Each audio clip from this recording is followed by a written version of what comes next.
Hey, what's up? It's your boy Greg Gray, Dope Living TV. How's everybody doing today? Hope everybody's well. Check it. The views that are expressed on this Dope Living TV live are not necessarily views of Dope Living TV or its affiliates. Having said that, man, um, I got some advice for y'all. When you travel, make sure you get your rest before and after. Man, I've been tired since I got back from my trip to Colorado. Very good trip. And did some great things. You guys, I'm not going to talk about it too much, but good trip. But get your rest, man. I have been struggling since I got back. But I want to be here for you guys. We can discuss these great topics and have these great discussions. People think that when we're doing these shows, we get mad at each other and wonder what the conversation is like after the show is over. Hey, the team that we have, we are able to discuss and get over it. We're not arguing. Everyone has differences of opinion. We are here to agree and disagree, and hopefully we can help people along the way. That's just what we want to do. So, having said that, again,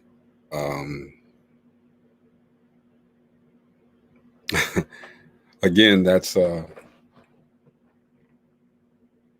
how we are, and that's what we do, and that's how we're going to be. And again, just for clarity, just for the show and the brand's sake, the views that are expressed on this Dope Living TV live are not necessarily the views of Dope Living TV or its affiliates. Having said that, man, today we want to continue because that's what we've turned into. Somebody had said, Greg, you're the new Montel Williams. I said, no, I'm the only Greg Gray. I know that's a little arrogant, but I am. I'm not trying to be Montel Williams, Arsenio Hall, none of those guys. I'm trying to be Greg Gray. Just do the best I can for you guys. Having said that, again, could you and your significant other, your spouse, could you guys work at the same place, at the same facility? I'm going to tell you, and I thought about this one too.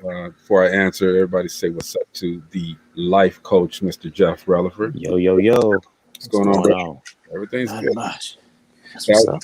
I was just going to say something because I don't know too much about stuff like you do as far as, digging deep into it because I'm a surface guy. Okay.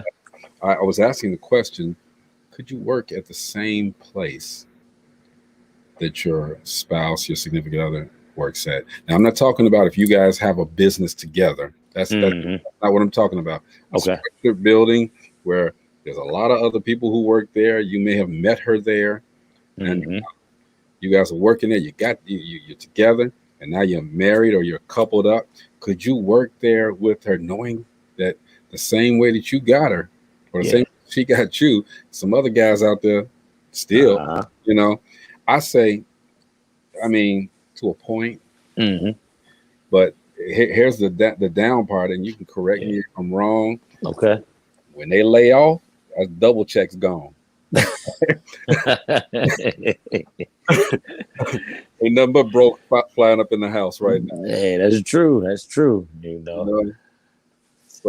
you want to talk about that? Yeah, man. I think it can be done. When I was with, tell you the truth, man. When I was with my first wife, we worked together at a place called America, and we worked at Target together. It was just, because that's just how I felt until I got more settled in my career goals and everything like that. You know what I mean? And I branched out and did more. But we did that for like 4 years. Woo. Yeah, we did that for 4 years. So, it can be done. You just gotta really keep it, business and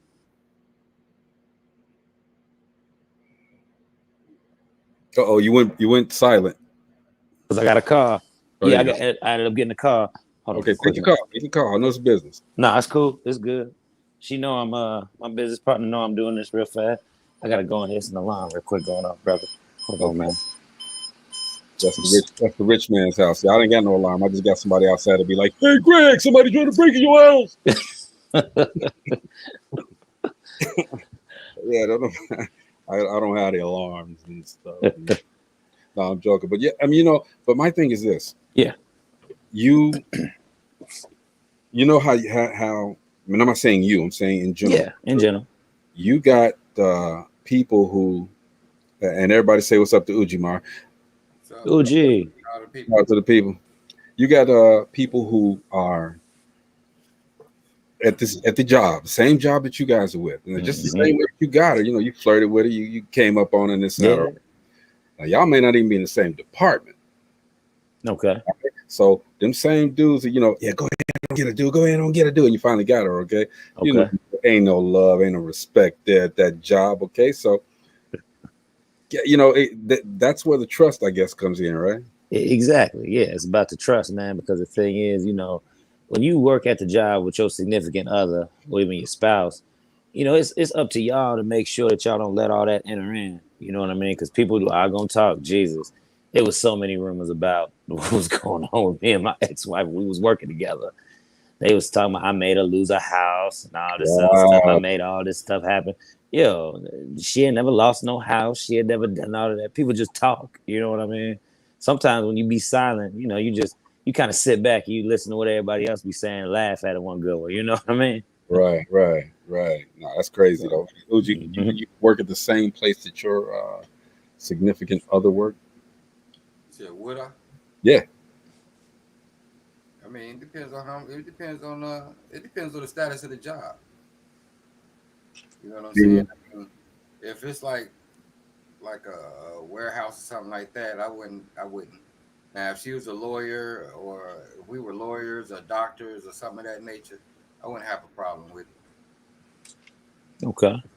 I mean, I get that. I get that. What was I going to say? Everybody say hello to Marcy. What's up, Marcel? Hey, what's going on?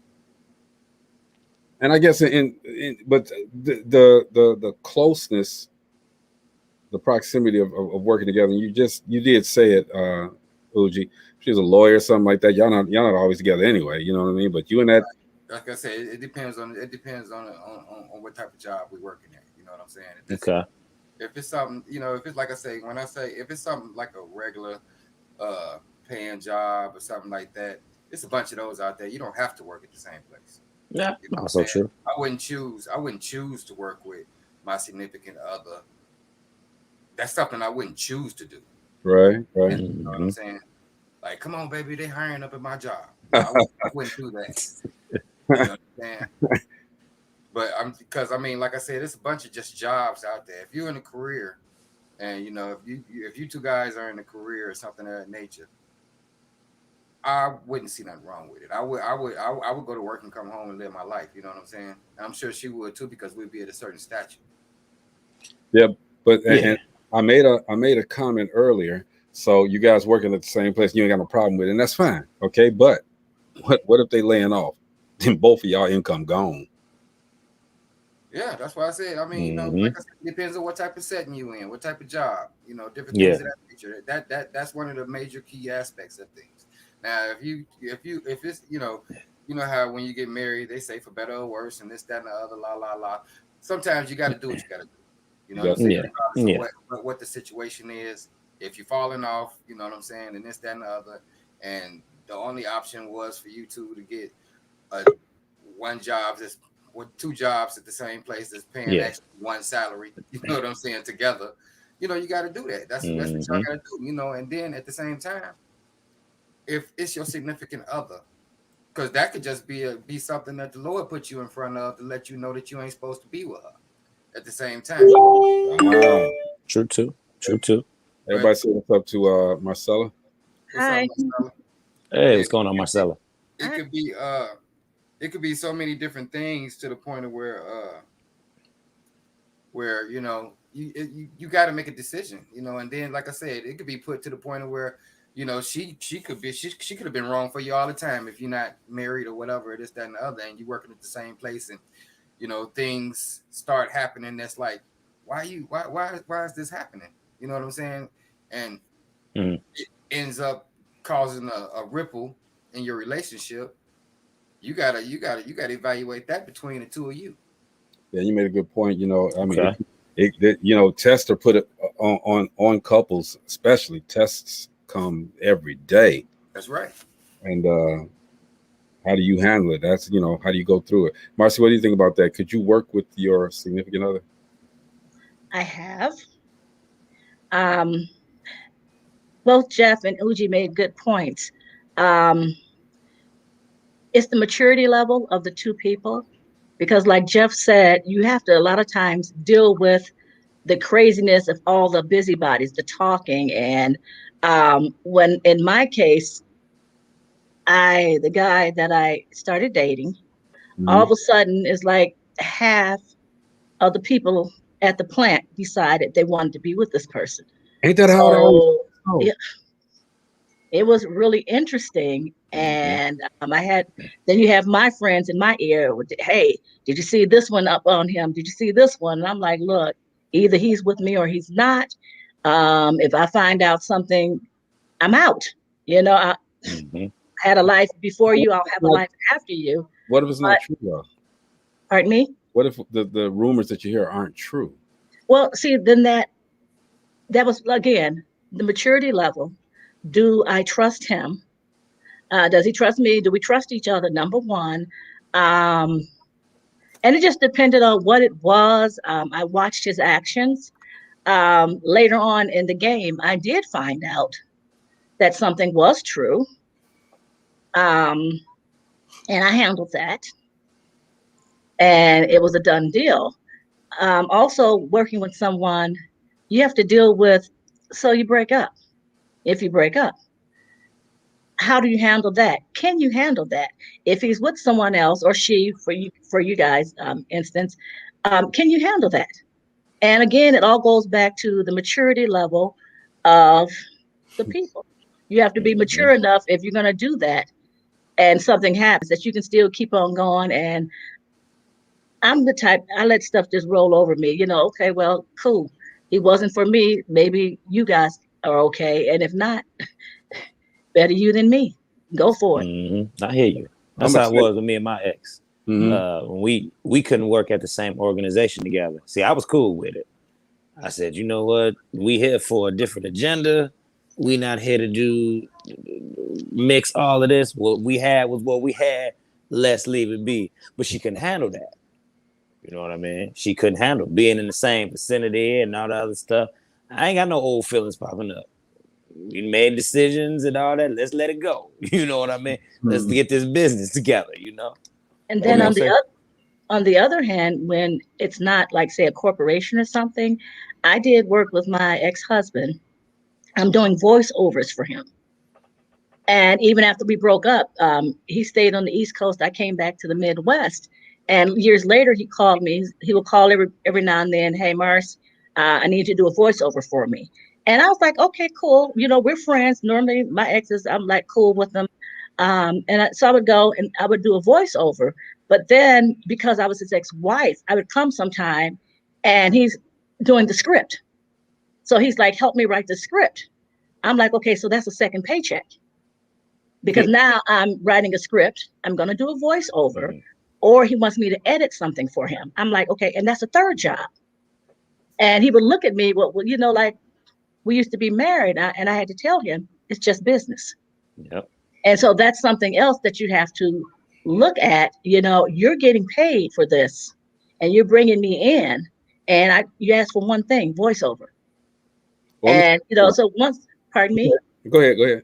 So once I said, babe, it's just business. It's just business. And I wasn't looking for I wasn't in a union and all that. So I wasn't looking for that pay, but still, my time is precious. So if you have me coming there to do a voiceover, but you're still writing, you're still editing and all this. So I'm there all this time. That's my time. I might have been able to do something else. So that's something else that you have to look at, especially if it's not a corporation, but it's the person's business. Don't And I tell people all the time, just because we're friends or family, don't always want a discount. Now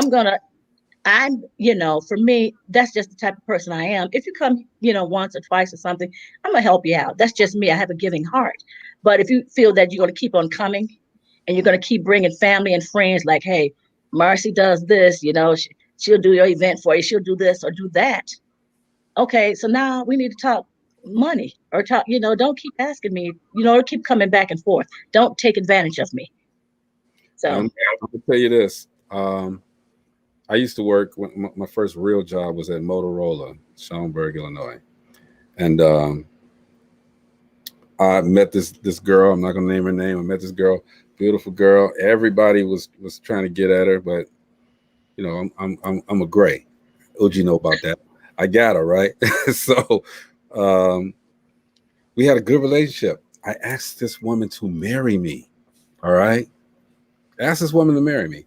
And she was cool. Everything was good. But in a job situation like that, as a man who really didn't know no better, temptations were there. They were all over the place. And a friend of mine introduced me to this one girl. I ain't gonna name her name either, but I said, you know what? This one time it ain't gonna make a difference, okay? It won't make a difference. So I drove all the way from Schaumburg, Illinois to Gary, Indiana, told old girl to meet me there. All right. What happened? Not only did I drive all the way to Gary, Indiana, but the woman that I was getting ready to marry drove all the way to Gary, Indiana too. So she waited until we were getting in, we're doing our thing, and there's the knock on the door. And who is it? It's the girl that I proposed to, and I was like, golly, I'm busted. So that just turned me off of working with anybody that I'm getting in a relationship with. I can't do it. That's just me. Something else that I found where I worked, when people would date, and like I said, all of a sudden all these other women wanted to come, you also start getting a reputation, because someone came to me one time and said I had a reputation. I dated the one person. And then next thing I knew it, I was sleeping with him. Yeah. And all the other guys there. And I mean, I was like, if you really knew me, you would know none of that was true. But they didn't know but you were always doing the horizontal poker as far as they was concerned. Correct. And, I was so hurt because, as a Christian, people knew my friends knew, but just for those who didn't really know me, and for that to get out like that was just like, I'm like, you know what? I can't do this. It's just too much. Yeah. It happens. Hey, I want to quickly, before we get back into the relationship stuff, my nephew, OG's son, was killed last year, and they celebrated his birthday yesterday, man. We want to give you our love and support, OG. Appreciate it. Definitely. Hold you up, brother, most definitely. Family, y'all, the family that's here, we all came out and we enjoyed it. We enjoyed ourselves and his celebration. Celebration of his life. Yep. There you go. We actually we had fun. The place where we went to was beautiful. Dude, I saw it. Yeah, it's 100 acres. It's called 100 acres out here in Indianapolis, and they got probably more than 100 acres of land that's just filled with all types of stuff. I'll probably post some pictures soon. You know what I'm saying? Different things. We climbed trees. We did all kind of stuff out there. That's what's up, man. It's always good to, number one, celebrate those that have passed on, okay? But it's also good to celebrate with those who love them and love each other as well. So, hey, man, again, our hearts go out to you, and I'm glad you guys had the opportunity to get together and celebrate like you did. Right. Yeah, most definitely. I also want to let everybody know, Marcella had surgery this week, I'm sorry. And and she's sitting here with us right now, man. And our prayers are with you for a speedy recovery. Yes. Yep, speedy recovery. God got me. I'm good. I was out driving today. That's all we need. There it is. That's all we got to talk about then, you know. So look, I have another question. So, and Uji, I want you to start with this one. Okay, you with your girl and this and that, okay, and things ain't going well, right? So y'all break up. So somewhere down the line, go down the line, y'all see each other again, y'all talk and everything. Would you get back together with her if that's what she wanted? I mean, like you said, time has passed. I don't know what that time past has brought me. You know what I'm saying? I mean, hey, I am the type of guy, I will say this about myself. I'm the type of guy that I guess you could say recycle women. Just keep it real, brother. Lord. I am the type of guy that really don't go out and meet a bunch of new women, you know what I'm saying? Because I've met so many good women, you know what I'm saying? So I if I'm not doing anything, I might. I like that. It also depends on why we broke up. And that's the other part. So okay, and here's the thing too. If you're, I guess it's a different story when you're in a boyfriend-girlfriend relationship than you are in a marriage relationship. Okay, if you maybe I should ask you this: if you divorce, would you get back? Yeah, if that's what my heart wanted, yeah. If that's what if our hearts both said, well, you know, that time era wasn't what it did. You know what I'm saying? I feel like we both feel like things could be different. Yeah, I actually would, most definitely. But there was so much, and we talked about this yesterday. There's so much argument. Yeah, Jeff, I'm coming, boy. There's so much argument relationship at the time, okay? And you know, y'all, it was so much to a point that you had to get a divorce. You couldn't stay with each other. Well, see, you gotta understand that getting back together don't mean picking up where we left off at. Well, that's what I'm saying. That's what I'm asking you. No, we got to date again. We got to see whether or not the problems that we had before is going to surface. Okay, but we really got to actually check each other out. We already loved each other. That's already apparent, not evidently. But the problems, if they caused us to divorce, and a year or two down the line, we decided we started seeing each other and like each other again, we had to start dating again. I don't know, Jeff. Marcy, hold your thought. Okay, Jeff. Go ahead, man. Because see, before you say this, yeah, you dated before you married her, and y'all got together. Okay, so you want to start that same process over again?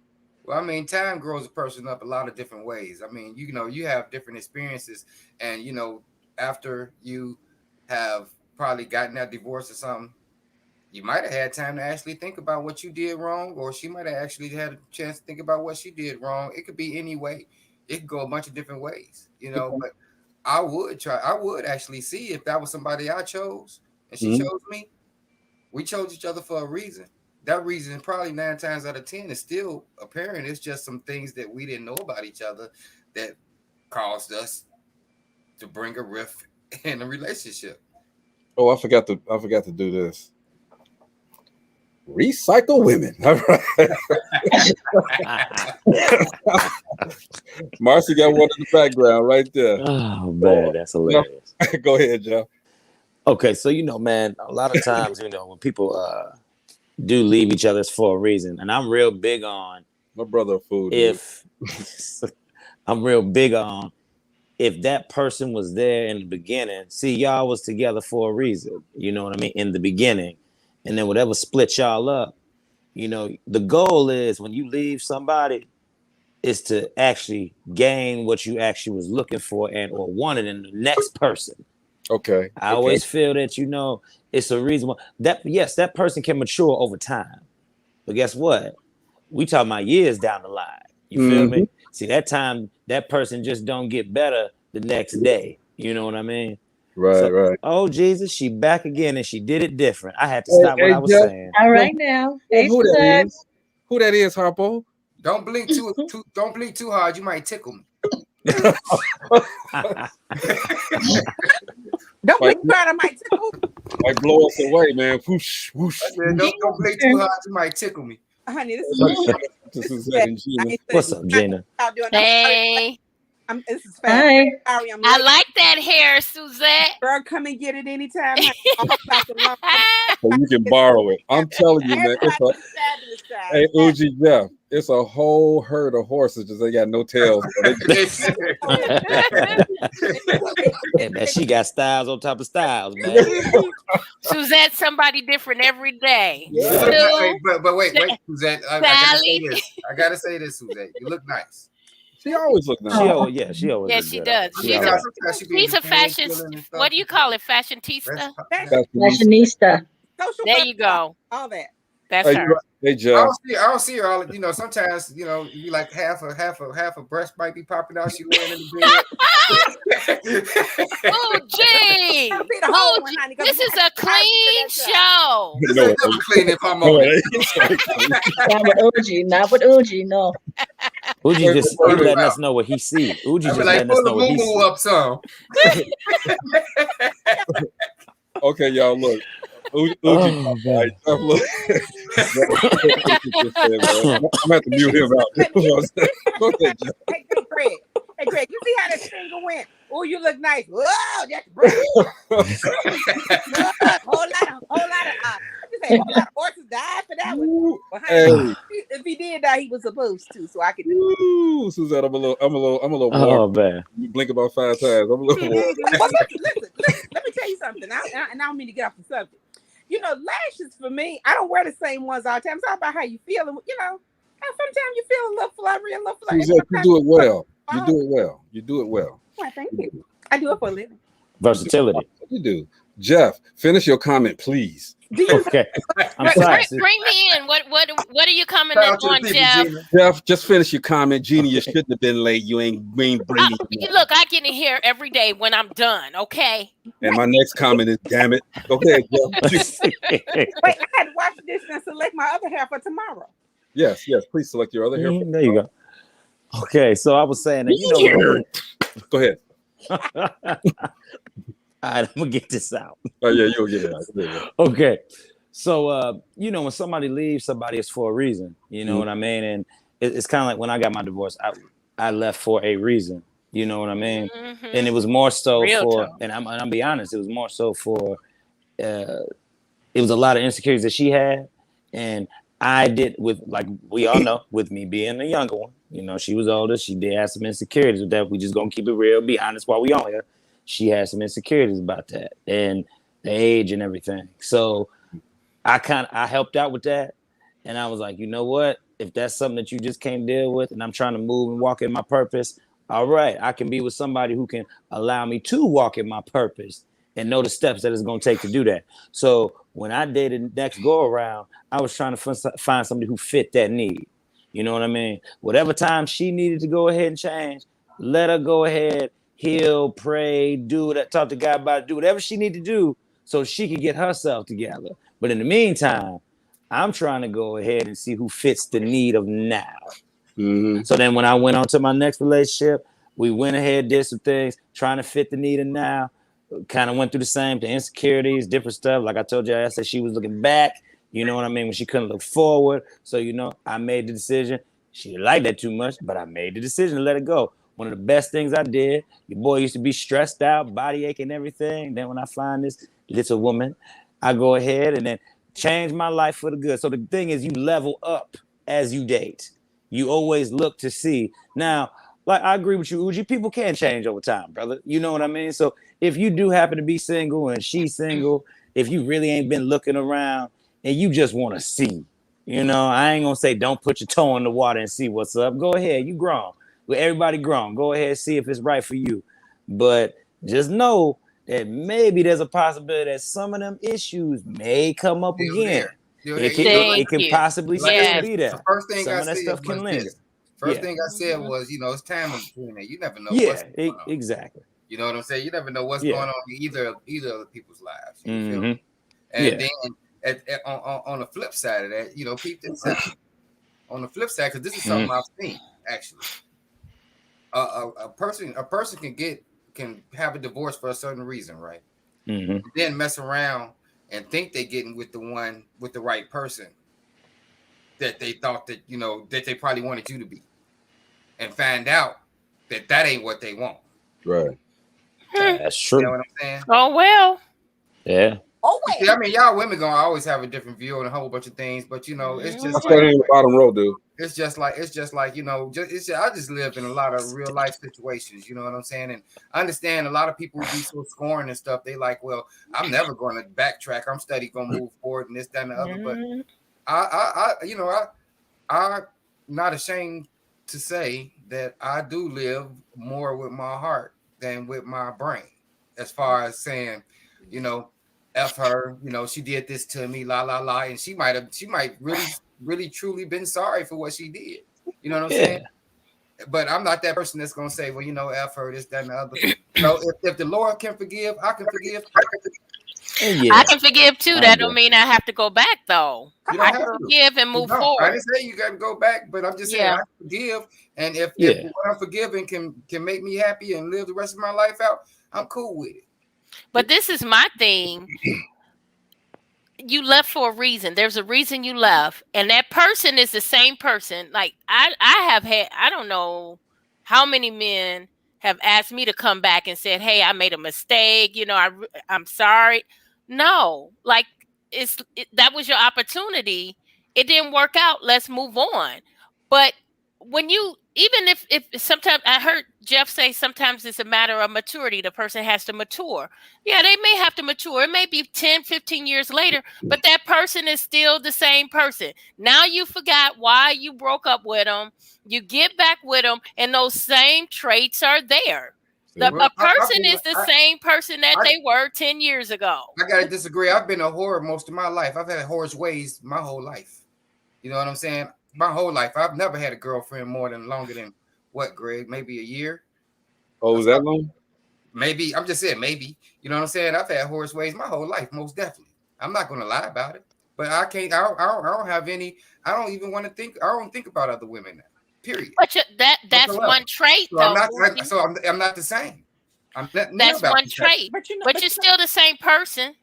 I think Gina's trying to say it's an overall individual. I mean, the only reason a woman would let me go is because I'm cheating on her. So that's my aspect. That's the aspect of me. But you quiet over there. What's going on in your head? Who, me? You said me? Marcella, hold on. I'm gonna get to you, Suzette. Okay. I'm just listening. Just listening. You don't have a comment on that, huh? But you know what? When you get back with that person, you're gonna realize why you left in the first place. You're going to realize why it didn't work out in the first place. I'm gonna give you an example.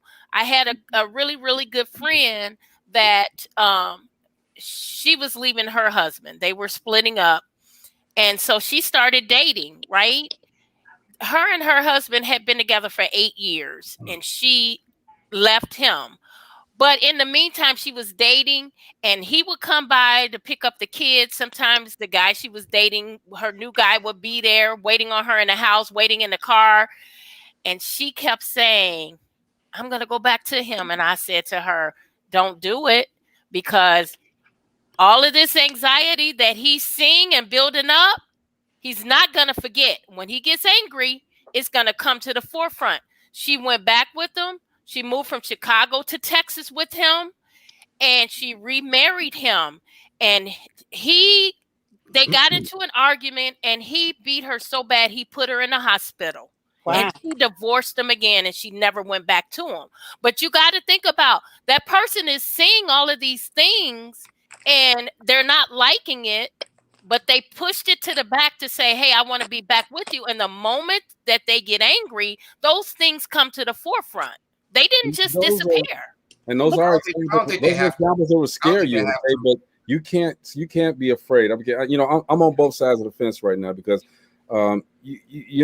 people can't change. One secular example does not mean that the whole is like that, okay? Right. So people can't. But see, you guys are basing it on somebody cheated. It's not always. That's not what we're basing it on. Not all I'm basing it on. Okay. I just based me. I gave you a personal experience. That was Uji's personal experience. Okay. Yeah, the question was, if you and your significant other, your husband, broke up or divorced, would you at some point you see him down the line, would you entertain the thought of getting back? I would never. Mm-mm. I have never, and I would never. You know, you talk about people not changing, they're the same. I don't find that it wasn't true in my case. In my case, there was alcoholism involved. Again, like I said, I tried everything. I was looking for a reason and a way to help them, so I wouldn't have to be the one to be the bad guy. But what I found out was this. I went to a couple of those AA meetings or whatever, and they made me look at something I'd never seen before. They said that when you are an alcoholic, to the point where my ex was, when you're an alcoholic, he started drinking, he's 19 years old. I had noticed that a lot of things he just didn't see realistically. But the reason why he didn't see things, he'd see things like I saw him, was because of the alcohol. He had now the disease of alcoholism, which means that his brain does not grow at the rate and time of a person that would be that's regular.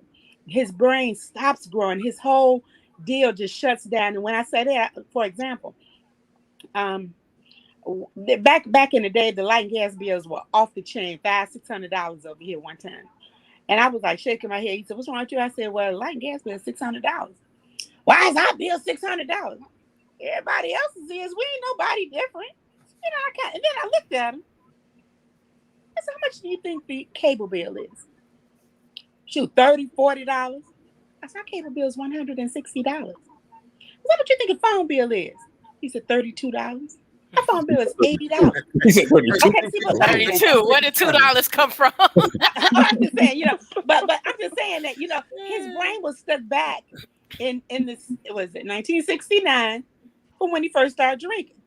He did not keep up with things that happened.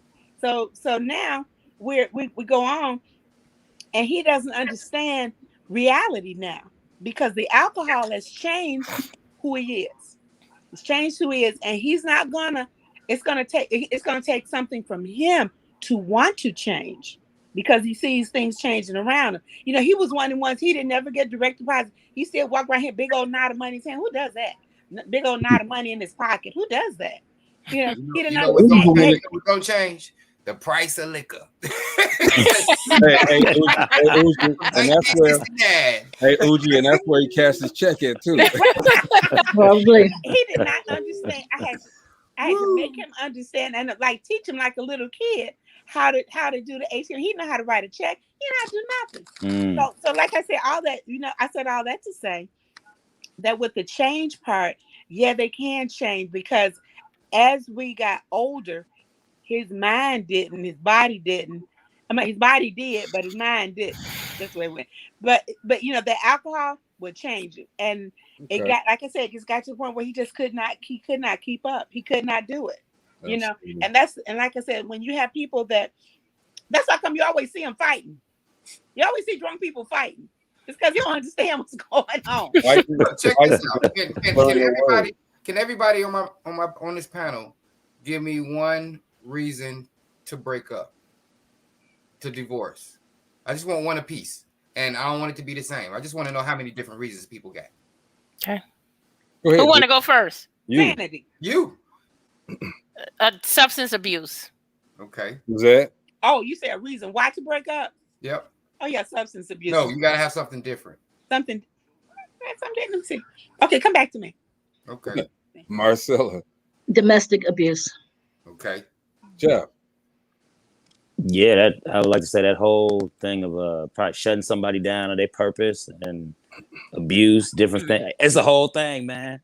Okay. Man, y'all know what man is already. Cheating. Right. Okay. For sure. For me, it's not. You're not clean. You can't. You don't clean the house. You don't share the duties. That's mine. And you remember, OG, the house in Miller. I'm not naming wise name and nothing like that. No, I truly understand. I couldn't do it to a point where I got up one morning to go to work, and I never came back. Okay, put look thinners up there. Put what? Look thinner. Put hers up there. Oh, where's she at?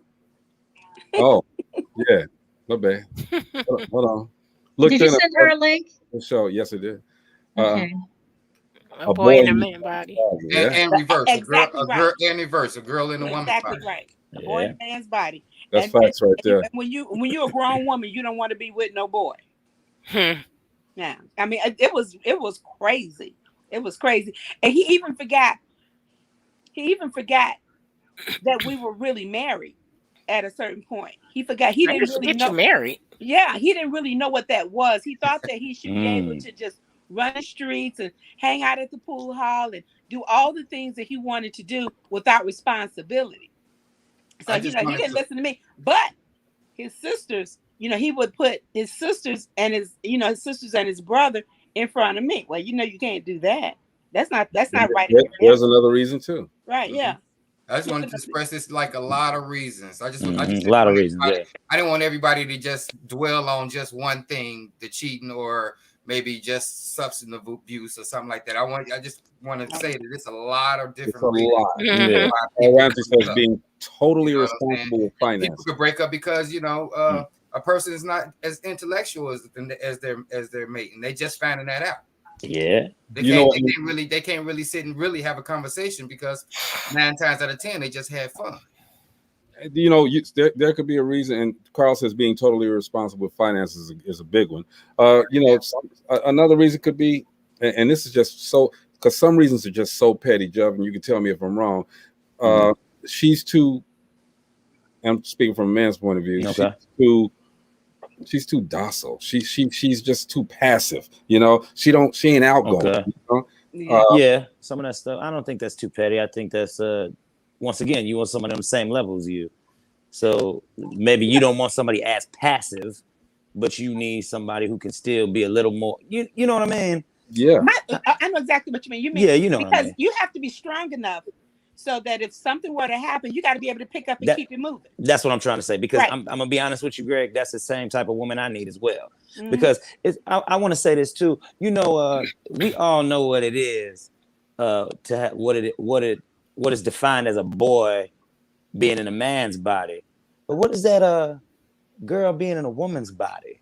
How would you as women define that? I want to hear from the three of y'all. How would the three of y'all define that? Because we hear a lot about men and we hear a lot about you know what I mean, what the man doesn't do or what a man is defined as this, that, or the third. But let's kind of flip the conversation. I really want to know, what do y'all see as a woman who is acting like a girl or irresponsible or not at that same level? How do y'all see that?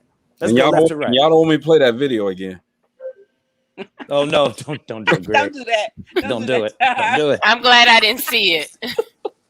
You did see it yesterday. Oh no, don't play that. I think women who are materialistic and think everybody ought to do everything for them. That's the way little girls are. You think everybody's supposed to do everything for you. Okay.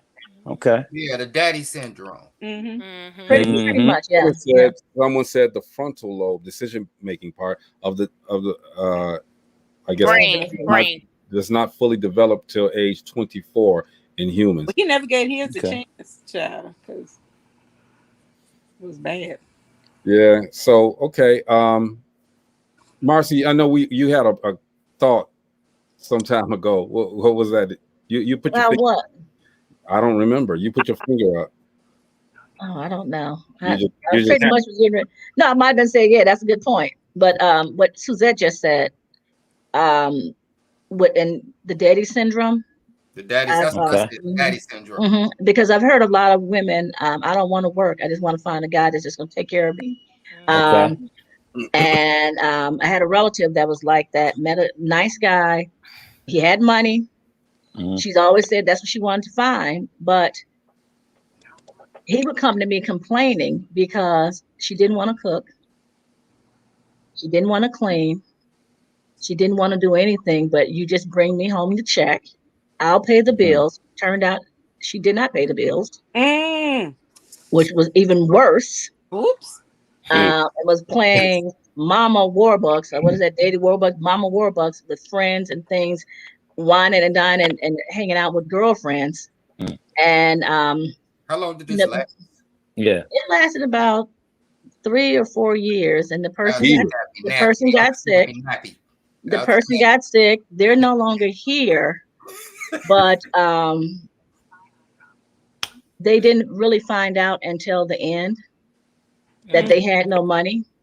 Wow. And to me, that's just wrong. That's just wrong. And that it was still that, like you said, the little girl, I want someone to take care of me, but I don't want any responsibilities on my part. You know, and I've even met people that want somebody just like this, and they're very stringent and specific about what they want. And there's nothing wrong with having a standard. There's nothing wrong with that. But when it gets to the point where you got to have every last one of them, or nothing, all or nothing, can't do that. That's impossible. It's almost like trying to be perfect, trying to find a perfect man. There's no such thing. See, I love the way that the conversations that we have on the daily lead back to the older conversations as well. And that's a good thing for everybody that's watching everything, and for us too. Again, we try to educate each other as well as educate you. Okay, and these opinions are our opinions, and we'd love to hear your opinions as well. So I'm looking at the fact that we had a conversation some time ago about the men staying at home, in the relationships and stuff like that. Okay, so he got you can't call him the cat daddy. He got the cat mama, right? Would you? And again, I don't think everybody fully expressed that. Sugar mama. Sugar mama. There you go. Yeah, sugar mama. I'm like, where does cat come from? I know. I'm like, okay, he's gonna explain what this cat daddy is. It was just me. It's the whole. No, there was a teacher at school. If y'all can remember, Mr. Harris, he used to always say cat daddy. Okay, you do a finger like this. He had a crooked finger. Cat daddy. Oh yeah. You talking about the West Side? Yeah. That was the kind of funny dude, right? No, that was that. Let me stop. Shh. Okay. I stopped the name names. Let me stop. But no, that wasn't him. Okay, it was an old dude. He died. Rest his soul. But he used to always say, "You think you a cat daddy?" And his finger used to go like that. I would have to. Yeah, I don't remember him. That me neither, and that just don't even seem right. I'm sorry, that was Tolliston. My bad. Okay. I didn't go to Tolliston. I didn't either. Mr. Harris. I do remember Mr. Harris at Tolliston. It was old. Oh, yeah. At West Side too. Yeah, I forgot what school. Anyway, I think the one at West Side was a little different. Yeah, the one at West Side was. Anyway, dressed real good. He dressed sharp. He was clean. Yeah. You talking about Mr. Taylor? Y'all remember Mr. Taylor? The band teacher? No, not that. Wait a minute. You talking about the science teacher? Yeah, that one. Yeah. Listen, don't y'all talk about no Towson because my uncle was a teacher at Towson. I went to Towson. We went to Towson. We went to Towson. I'm not even he was at West Side. Did you have one at West Side too? Yeah, we had one at West Side too. No, talking about your Suzette's uncle. Never mind. I thought you had an uncle at West Side as well. I did. Oh, okay. Mr. Hayes, the audio visual teacher. Mm-hmm. Yeah. That was him. No, I was about to say that was him. Oh my Lord. And my other uncle that was at Towson was Andre Hayes, the English teacher on the 3rd floor. Now that dude was queer. I mean, he was. I kind of want to say that's him. I think that is him. Andre Hayes. Andre Hayes. That was my daddy's brother. Yeah, that was he was the one. That's the one, Uji. Yeah, I think that might have been him. Carl, you remember, right? I know Carl remember. You remember. But look, let me. He was brilliant, though. He was a smart man. Oh, he was very smart. And nobody knew until he died that he had a doctorate in English. He never told nobody. Nobody knew till he died that he had the banana in the tailpipe either. But check this out. He did not. Don't talk about her uncle. That's my uncle. That's her uncle. I take it back. Forgive me. Jeff, help me. I don't know if I know that, brother. Jeff said, my name Bennett. I'm not in it. Yeah, you know my name. Coach Jeff. I wanted to say that before somebody else did. We joke too, okay? But let's get back to the conversation, man. Look, I got another. I'm trying to wait till 8 o'clock to ask this one because we're gonna go long. Well, you know what? I want to. 8 o'clock. At 8 o'clock. I gotta go. Well, let me go ahead, Gina, real quick. Okay. I just wanted to chime in to comment on the young girl in the woman's body. Daddy syndrome. Yeah, I mean, not just the daddy syndrome, but those young ladies that they're not in reality. They think that their relationship is supposed to mimic what they see on TV or YouTube. Ooh, that's a good one. I like that. And that's not reality. And when it doesn't work out like that, they all up in arms and they're acting crazy and doing crazy stuff and breaking out windows and things like that. And they do that because they've not ever been taught the alternative way to be. That's what I said. That's all they know. That's all they know. Mm-hmm. Never been taught the right. And I'm gonna tell you, just like people, my guilty pleasure is Sunday nights. I gotta watch all my reality shows on Sunday nights, and I watch them for one reason. I watch them so that I will know how not to be, because they are not. It's not reality. So if I, a lot of people look at that stuff and think that that's the no. I watch those shows for what not to do and for what to wear. There we go. Look for a good wig and a good pair of lashes, honey. I'm thinking about investing in some wigs, so I'll make sure I send you my whole catalog. I'm sorry? I said I'll make sure when I do, I'll send you my catalog. Please do. Let me ask this other question before you go, Uji. Okay, so you got 15 kids. Right. All right. That's more than the average man. But the question that I had was, would you date somebody who got 15 kids? Would you date a man that has 15 kids? And men, would you date a lady that has kids? That's a good question. Wait a minute, you just asked more than one. You said 15 kids or kids? Just kids. Well, the original question is kids, but I use Uji as an example. He has 15. So just if they have children. Yes. Okay. I have dated men with children. I think men are more apt to date women with children than women are to date men with children, because men with children comes with the baby mama most of the time. So a lot of times the baby daddy isn't around. And he a killer. Right. A lot of times they're not around. And so, the man doesn't have to worry about, and that's just the truth. In our culture, a lot of times women are raising kids by themselves. And so when they meet someone, the man doesn't have to worry about a man being involved, because either they're not claiming That's the scariest thing in the world. Do you know that men prefer, if they prefer not to even go over your house? You're not raising my son. You ain't raising. You can come out, or we can go someplace neutral and stuff, but we're not going to your house where that dude can kick the door down. Well, you're not coming to my house anyway when we're dating.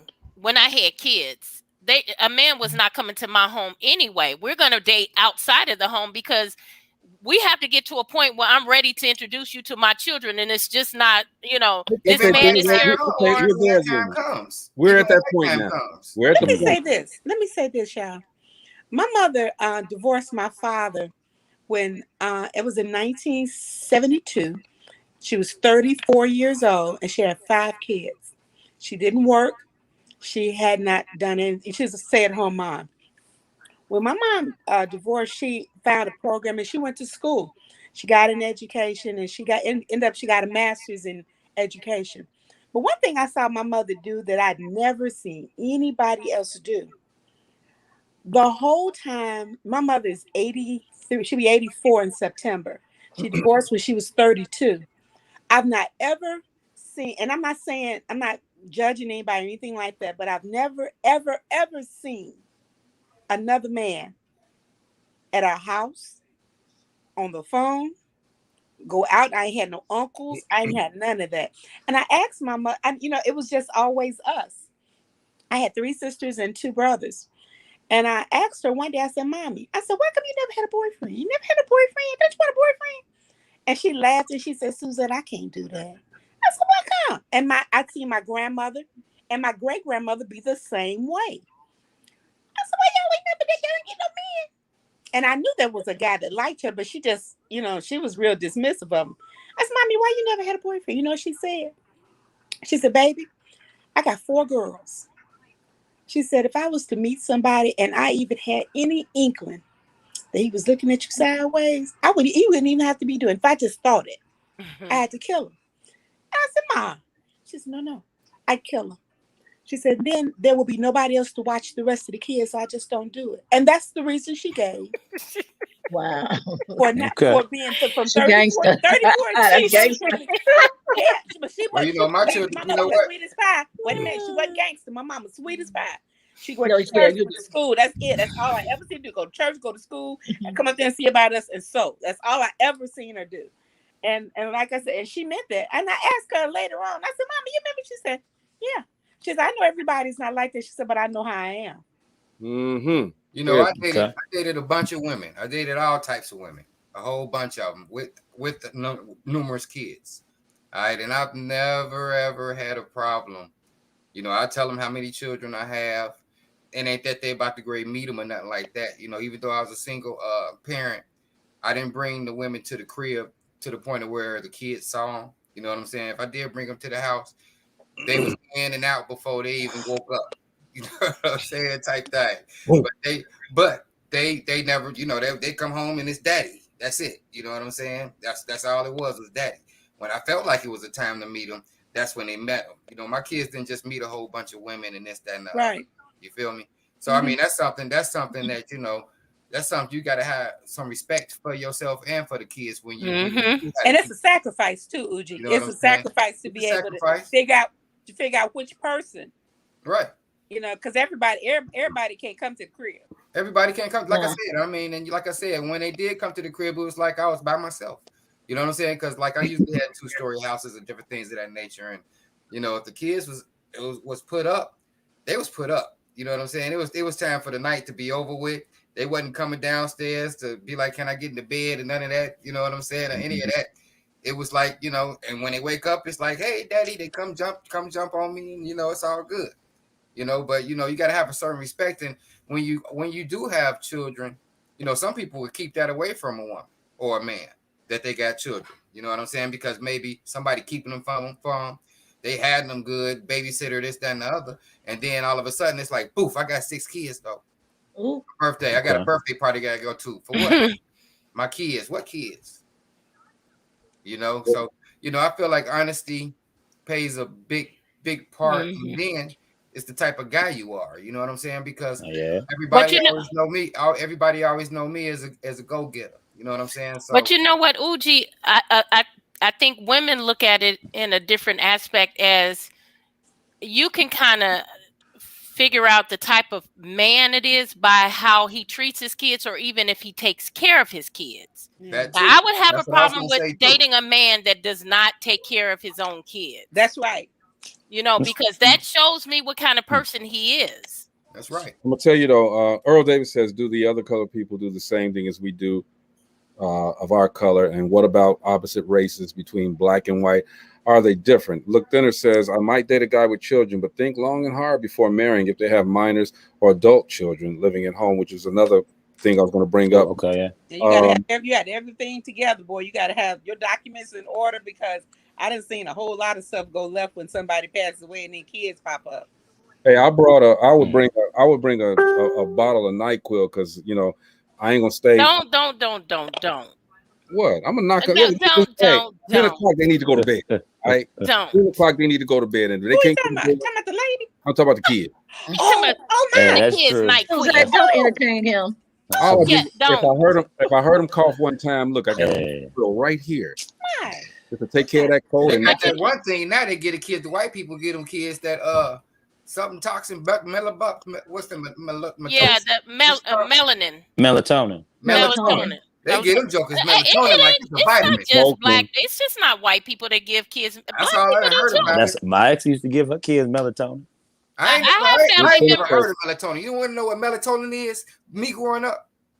Tell me what melatonin is, Greg. A whooping. Oh yeah. But no, you ain't sleep. Come on down here. What? Yeah, that's common now. I mean, even adults take melatonin. I don't like him no more. I don't like my daddy. That was the melatonin back in the day, a whooping. Hey, look, it says sleepy time tea instead. You give them that tea, that sleepy time tea. Put it out there. That Clementine tea knocked me out. I took some of that at work, and I said, they said this stuff is relax. I said, relax you. They said, yeah. Shoot, inside about 20 minutes, I'm like, I'm sleepy. You can't be giving your kids. See, you can't be giving the kids something other than a whooping to go to sleep if they ain't going to sleep because they get addicted. If you put your kids to bed at a certain time, they will get sleepy at that time. Yeah, that's what I'm saying. But if they study up, you can't just be like, okay, you ain't going to sleep. Here goes some NyQuil. See? No. You can't do that. You can't do that because you build an addictive kid. Carl said and it's bad for their kidneys. Oh, is it? Oh Lord, yes. It's time for you to go, man. Hey, look, dude. Yeah, it's time for me to go. I gotta get back in class. I will holler at y'all. I'm tired too, man. I'm getting so tired of this. I'm about to double up on my time and try to do this in the next 2 weeks. Finish it. There you go. Get rid of it. We need you here. All right, Uji. Man. Love y'all. All right, Uji. Bye-bye. You know, I have dated a guy with kids. And what was so hard about that was he had 2 sons. He had custody. I had my son. Of course, I had custody. And there was no sleepovers. But we did a lot with the boys. They were close in age. And I got really attached to them. And actually, what was so hard when we did break up was not being around the boys because they were like mine by that time. Well, you didn't care about him no more, huh? Cheater. I'm done. I'm just done. But that you don't divorce the kids when you divorce. I didn't divorce my ex-husband's family. His nieces and nephews, they all still call me auntie. They all still come, and we've been divorced for over 30 years, and they still come to Gary and visit me. You don't divorce the family. You don't divorce those kids, even though you divorce that individual. Correct. I got a stepdaughter that I call my daughter, but Jeff, that's for this comment. What about the lady with the baby kid? That's for you, dude. Okay. I'm just listening. I've had many stories to tell. I've had many stories. Keep going. Go through that. It's always important. It's always important to do the right thing by kids. You know, you date somebody with kids and stuff, but you got to do right by kids. I tell you what. When I was in that last thing, his ex-wife died, and all of a sudden I woke up one morning and I got a 7-year-old. I ain't got no kids. I woke up and had 7-year-olds, so she's here at the house. But what made the transition for her to come and stay with her father at that time smooth was because I told him when I met him, I said, "You got a daughter?" He said, "Yeah." So how you see her? Well, I only go see her when what do you say? I go see her when I want to take her get some candy. What the hell? What? So I said, no. I said, if you don't do your daughter right, I said, I know I ain't got nothing coming. So I said, if you need my help, I'll help you. I said, that little girl needs to know where her little girl needs to know where that $312 every 2 weeks is coming from. I said, she needs to know that. I said, even if it means that you are working and you need somebody to go get her, it needs to be a constant thing. It needs to be a schedule. It needs to be constant. And that's what you need to do. And I'll help you do that. And had it not been for that, he would not have been able to get custody of her when her mother passed away. Okay. So it's always good to follow the rules because you don't ever know where the right thing will take you. Yep. Go ahead, Joe. And I had 2 situations. Like I said, I had many stories I could have told just off the stuff y'all was saying. Jesus. But I just talk about my 2 situations. And the first time was when I was with my ex-wife. I had, since she older, her kids are older. You know what I mean? So her kids are older than me. So her kids were older than me. So so with this dynamic, they looking at who was this young guy coming in, saying they could take care of my mama. But the thing is, see, I was able to do that. You know what I mean? Mm. So then when time went on, family saw, they saw. So it was like a level of respect. I wasn't called daddy. I wasn't called daddy, nothing like that. But it was a level of respect that was built. So that kind of, at the age I was, that kind of grew me up a little bit more. You know what I mean? Gave me a little more responsibility. And I was like, all right. But it's crazy how I'm younger than them, but I was able to tell them some stuff and be like, come on now, you should be doing this, that, and they listen. for the most part, they'd be a little receptive. It surprised me, but you know what I mean? They had a lot of respect for me because I took care of their mother. Now, when we go down to my next relationship, I was with somebody with 4 kids. Now, when I was with her with 4 kids, you know, we don't ever drop names, you know, but the how the situation was, now, y'all feel free to hold comment once I actually tell it, because it was a different dynamic. Okay, it was a different dynamic. Greg, you might know this dynamic. You might know. I don't know. You might know. You know what I mean? So she had gotten a divorce at the time. Okay, her divorce. I had gotten my divorce. Okay.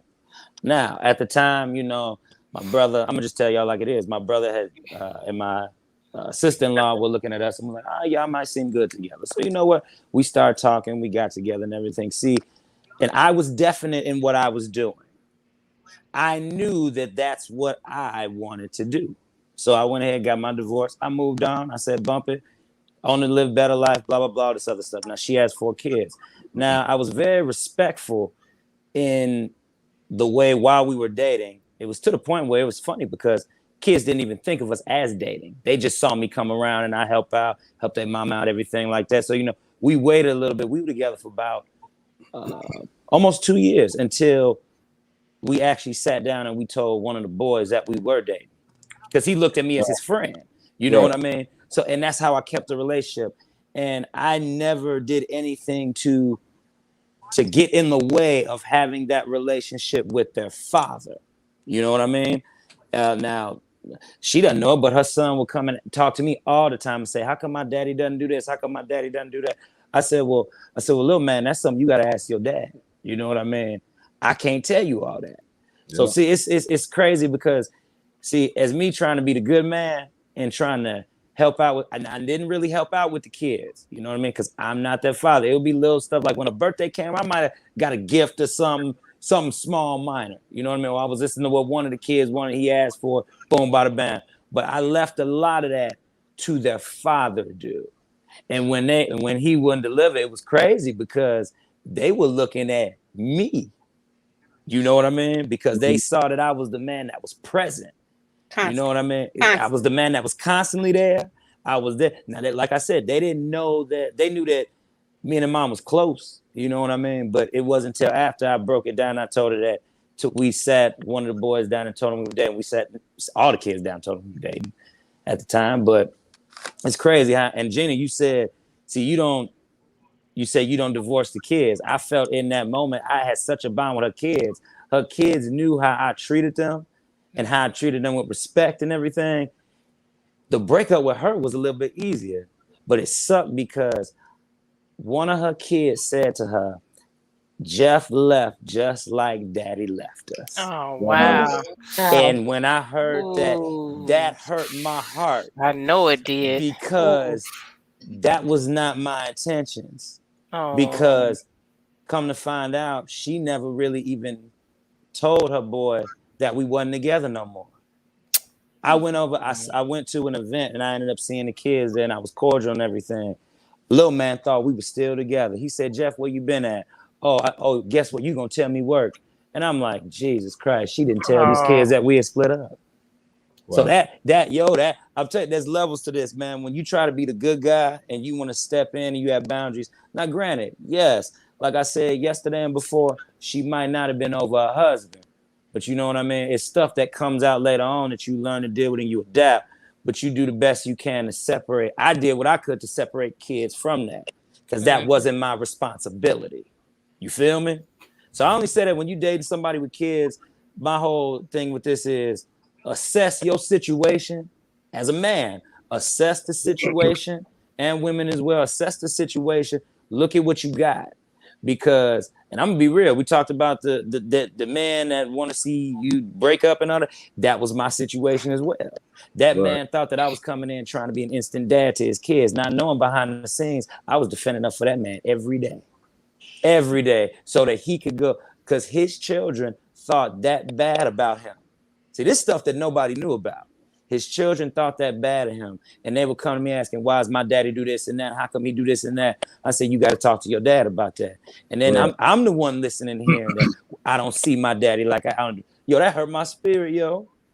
That would hurt me because I see where if I go ahead, we both had jobs where, it was demanding of us. I worked at the mill. I forget what he did, but his job was demanding as well, So if I'm working swing shift, I rotate around. I made time for her and to do things for her and the kids at the time. I always ask the question, brother, how come you couldn't do that? And your kids see that you couldn't do that. But I'm the good man, and I stepped in and I said, hey, this is what I can do. And guess what? I still got drowned out. I still got dumped off. And you have to be careful going into a relationship with kids because what the decisions or how that relationship, whatever direction it goes in, it affects those children. It does. And they're the innocent party.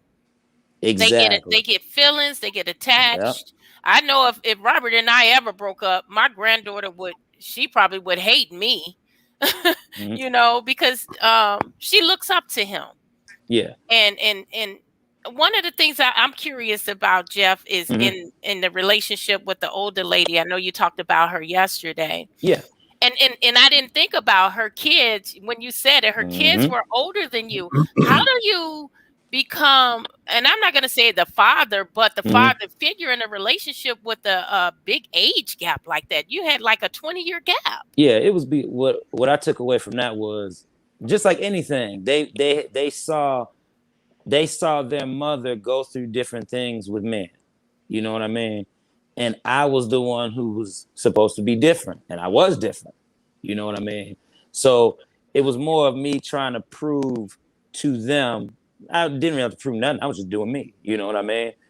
But I had to show them that, look, I have respect and I really do have love for your mother. And I'm not focusing on the age. I'm not focusing on what I think she can do for me. Right. You know what I mean? I don't have the game twisted like that to where I'm looking for a sugar mama. Right. At the end of the day, I really did love her. One other thing too, if you don't go into it with as a united front, if you don't go into it with both parties, you and your mate or what, if the kids, you got kids and then you got your mate, you both have to be along the same line because kids are going to try to some kids I've heard would try to come between you, and that's what happened with the last one.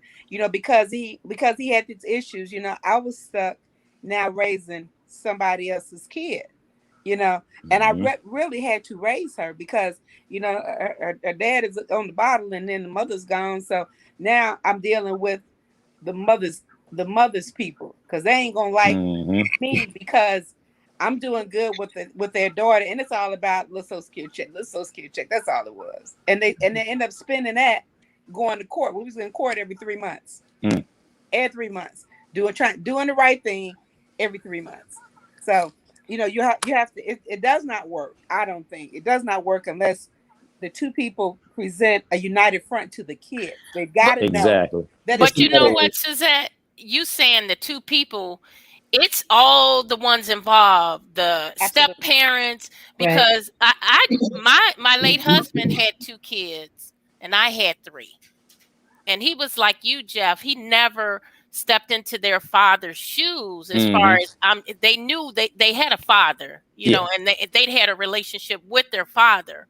But his ex-wife did not want him to see the kids because he was with me. And it was so much that they missed out on. And I look at the difference in where my kids are in life and where his kids are in life because they didn't have a father. They didn't have a father figure and they didn't have a relationship with their father. So she just refused to let them come over.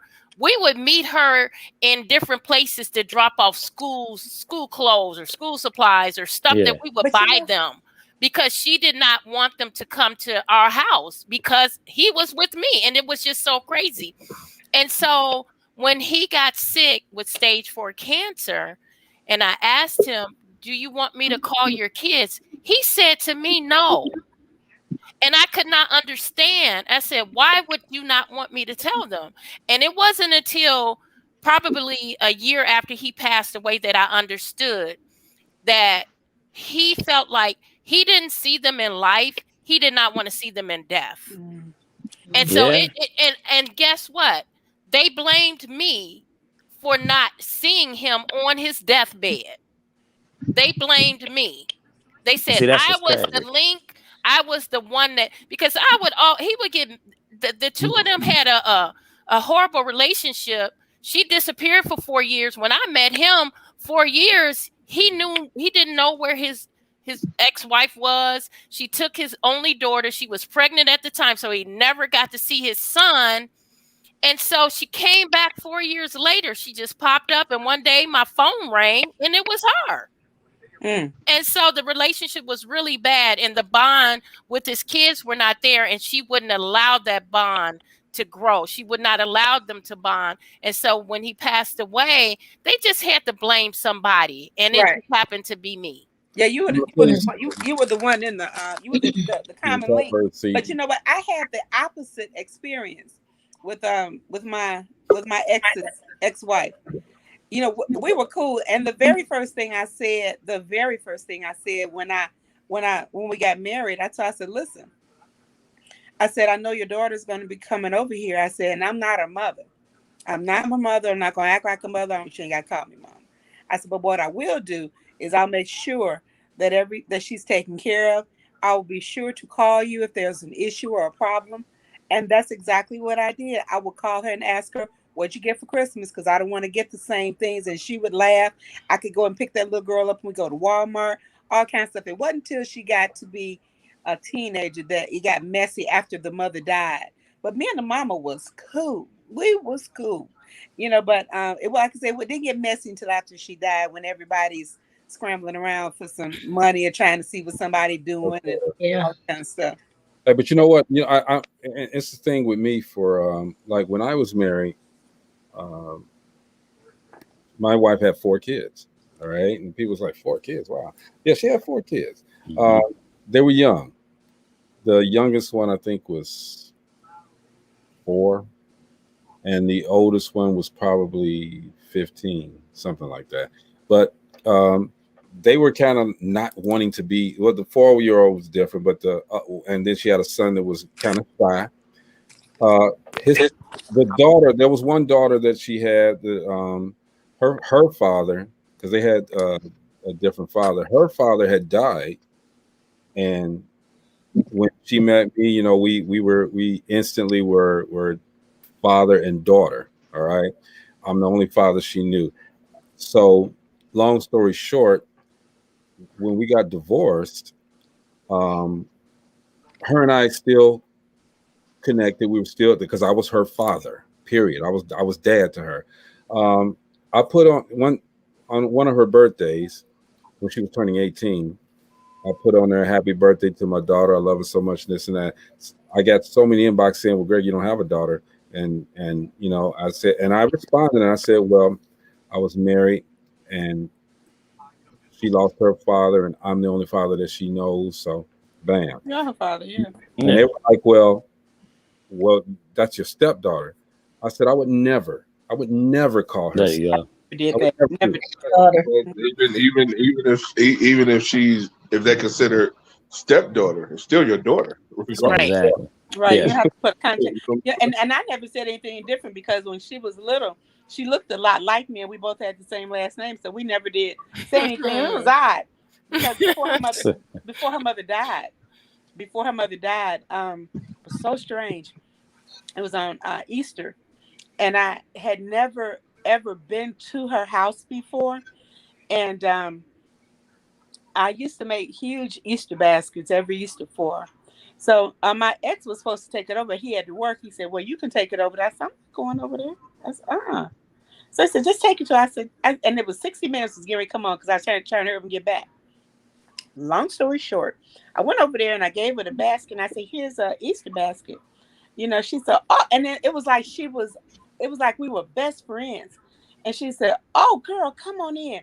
And it was almost like she was trying to sell it to me.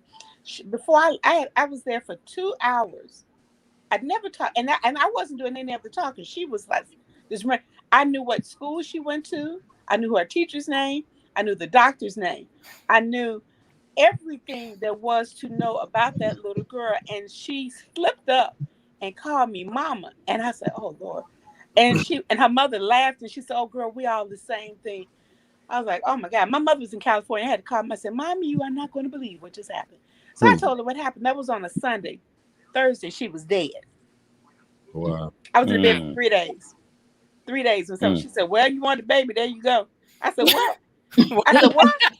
She said, you got a baby. I said, I got a what? Well, yeah, she be there with you. I was in there for 3 days. When I realized that, it was a shock. I was in there. But anybody that knows me, I didn't make no difference. I was the mom, honey. I sure was. I did a PTA meetings. I went through the Echo Genes thing. I went for it because, like I said, he wasn't a participant, So, I did the best I could. But like did you raise her until she was grown? She was 18. Make you look better. Yeah, till she was 18. But she like I said, she listened, because her mother wasn't here. She listened to all the noise and stuff of her aunts and her cousins, and nobody wanted anybody to get along because she was over here and not over there with, So when she got to be a handful by the time she was 12. So by the time she was 18, she called me. I was at the grocery store on her birthday. I'm getting ready to leave. I said, oh girl, hold on. Wait till I get home. I got home because she had been in trouble from like 12 to 18. I said, oh girl, hold on. Wait till I get back. Hold on. So I got there and I walked in the house. I was all surprised. I said, come on, girl, cause what you doing now? She said, I'm gonna leave. I'm leaving. I said, okay, good. I said, take all the things that you bought with your summer job, all the rest of it, leave here. Hold on a second. I went to the kitchen. Hello, Gary Police Department. Would you please send an escort over so I may take and it was the first time I'd ever said it, my stepdaughter, and I was crying when I said it. My stepdaughter over to her sister's house. She lives in the projects and I don't do projects. I don't know what I'm going into. They sent 5 police cars to my house. And she was my ex was like, he know what was going on because he was F out of it. So he said, what's the problem? I said, no problem. She's 18 today. She told me that she wants to leave. I just want to make sure she get where she got to go. I need a paper trail to make this all nice and legal in case I need a police report for something. It takes a whole village. Yes, sir. Yes, sir. And they follow me over there. Police cars. Follow me on over there. And her sister used to like to cuss me out, but I didn't have any support. So when she opened up the door, she went to cuss. I said, you going to cuss me out with these people behind me? It was 5 policemen behind me. I said, you really going to cuss me out with these policemen behind me? I said, listen, I called her name. I said, you have a good life. This is congratulations on your first big girl decision. You're going to need it. And that's that. We're going to move on. We're going to move on, Suzette. We're going to move on. I'm sorry. Look, then it says, what about the 50-plus person who does not want to be a mom for the first time of an 8-year-old? She's running from the guy. Absolutely. Look, let me ask you this too. And this I think somebody had mentioned this earlier. And everybody say, hey, what's up to Chris Mills, by the way. Hey, Chris. I mean, everybody said it. Hey, all at the same time. What's going on? Everything's good. So would you all know if you had the opportunity, and I don't want to call it an opportunity. I don't want it to sound like that. Let me put it like it is.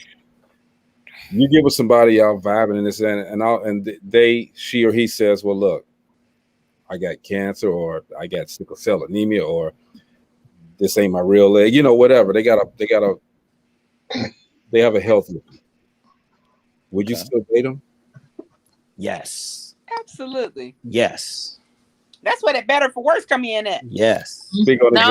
No, he said date. Would you date that person, not stay with that person? That's a big difference. Okay. Oh, Gina, let me just roll it all up in a date, stay with them, marry, whatever. Go ahead, John. Because a part of me and Megan's story is how we met. Like I tell we met online and everything, and when we met, like when I looked at her picture, I knew something was up with her eyes, but I didn't say anything about it. You know what I mean? And and I tell Megan this, and she knows this. I tell everybody this. At first, I had a reservation, and I was like, man, well, I don't know what's up. But I said, you know, Lord, I don't want me to look at this infirmity on a person, and I will mess around and fumble the bag on the woman I'm supposed to be with. Right. And I'm just glad that I stepped out on faith and I did that because Megan has glaucoma, and but then there's some other stuff that goes along with that too. But that's later on. You know what I mean? Part of the story later on. But that's something she has, and you know what I mean? We talk about vision and sight and all the other stuff, and it's something because she still can see some, you know what I mean? But my woman is the most independent woman that I've ever been with. So that thing is, a disability does not have to stop you from living. It doesn't have to stop you from loving somebody. It doesn't have to stop you from really going to the next level and wanting to give commitment. You know what I mean? If anything, I feel that makes your bond even stronger. Right. And you're able to actually see things on a different level and show that compassion and love to a next level. Because when people, we take a lot of stuff for granted, yo. So, like, you know, she's lived with that ever since she was born. You know what I mean? So that's her normal. How can I knock her for that being her normal? Exactly. I should be able to love her in her normal. That's it. That's a different situation. I can understand, you know, and I probably, I'm going to say I have dated someone who had a medical problem, and I did it because I'm not saying. Okay. I did it because I thought I was going to be with him. So I overlooked it. But one thing I would say I wouldn't date someone with a medical condition that is not taking care of themselves. Okay. Yeah. Because that makes sense. That makes sense. It's a burden. It's a burden on you. Mm-hmm. Right. And if they don't care enough to help themselves, then it's gonna affect you in the long run. So it's a different situation there. I had a situation as well. The girl that I was dating some time back, we started dating this and that, and I didn't know she had any problems. One week she had to go to the hospital. She had a sickle cell or something like that, right? Oh. And I was like, well, you know, what's the deal? I was out of town and I came back. She said she had sickle cell and she told me about it and everything like that. And I was like, okay, cool. I need to learn about it. So I learned about it and found out that it was bad. So she was in the hospital for a week, got out. She was cool. Everything was cool. We went out a few more times. Then I had to go out of town. Seemed like every time I went out of town, she went back in the hospital. Went out of town, she went into the hospital. All right. So I knew something was up because she was talking different, you know. Oh, I enjoy this and I enjoy that and I love it. And you know, when I get out the hospital, we can do this, we can do that. Okay. And I'm like, we was gonna do it anyways, but she was talking, but she died when I was gone. She died. Wow. That's horrible. I didn't know. I'm not saying it was good. I'm just saying I was looking for a good ending. There was no good ending. It wasn't. She died. And you didn't even prepare us for that. Okay, you got women on this panel. I was listening to his voice. I was kind of prepared for him to say I wasn't prepared for her death. Okay, I was not prepared for it, and it kind of, I was numb because I'm like, I just talked to this girl. I care about her so much, and I knew she had the sickle cell, but I didn't know that it would kill her. You know, like walking off a cliff. Man, and I was like, you know, when she had a son that you know, me and him were real close, and he was you know, of age, so he understood everything, and I was like, oh my God, you know, did you have guilt? Did I had guilt? I had a lot of stuff that was going on at that time. Why'd you have guilt? Because I wasn't there when she died. Yeah, that's why I was thinking there would be guilt there. And I'm telling y'all, man, I could tell y'all some stories, but I you know. Would I date someone and see, Jeff, I understand what you're saying. I understand what Gina's saying, but I gotta shy away a little bit, man, because I don't want to go through that hurt. You know what I mean? I don't want to go through that hurt.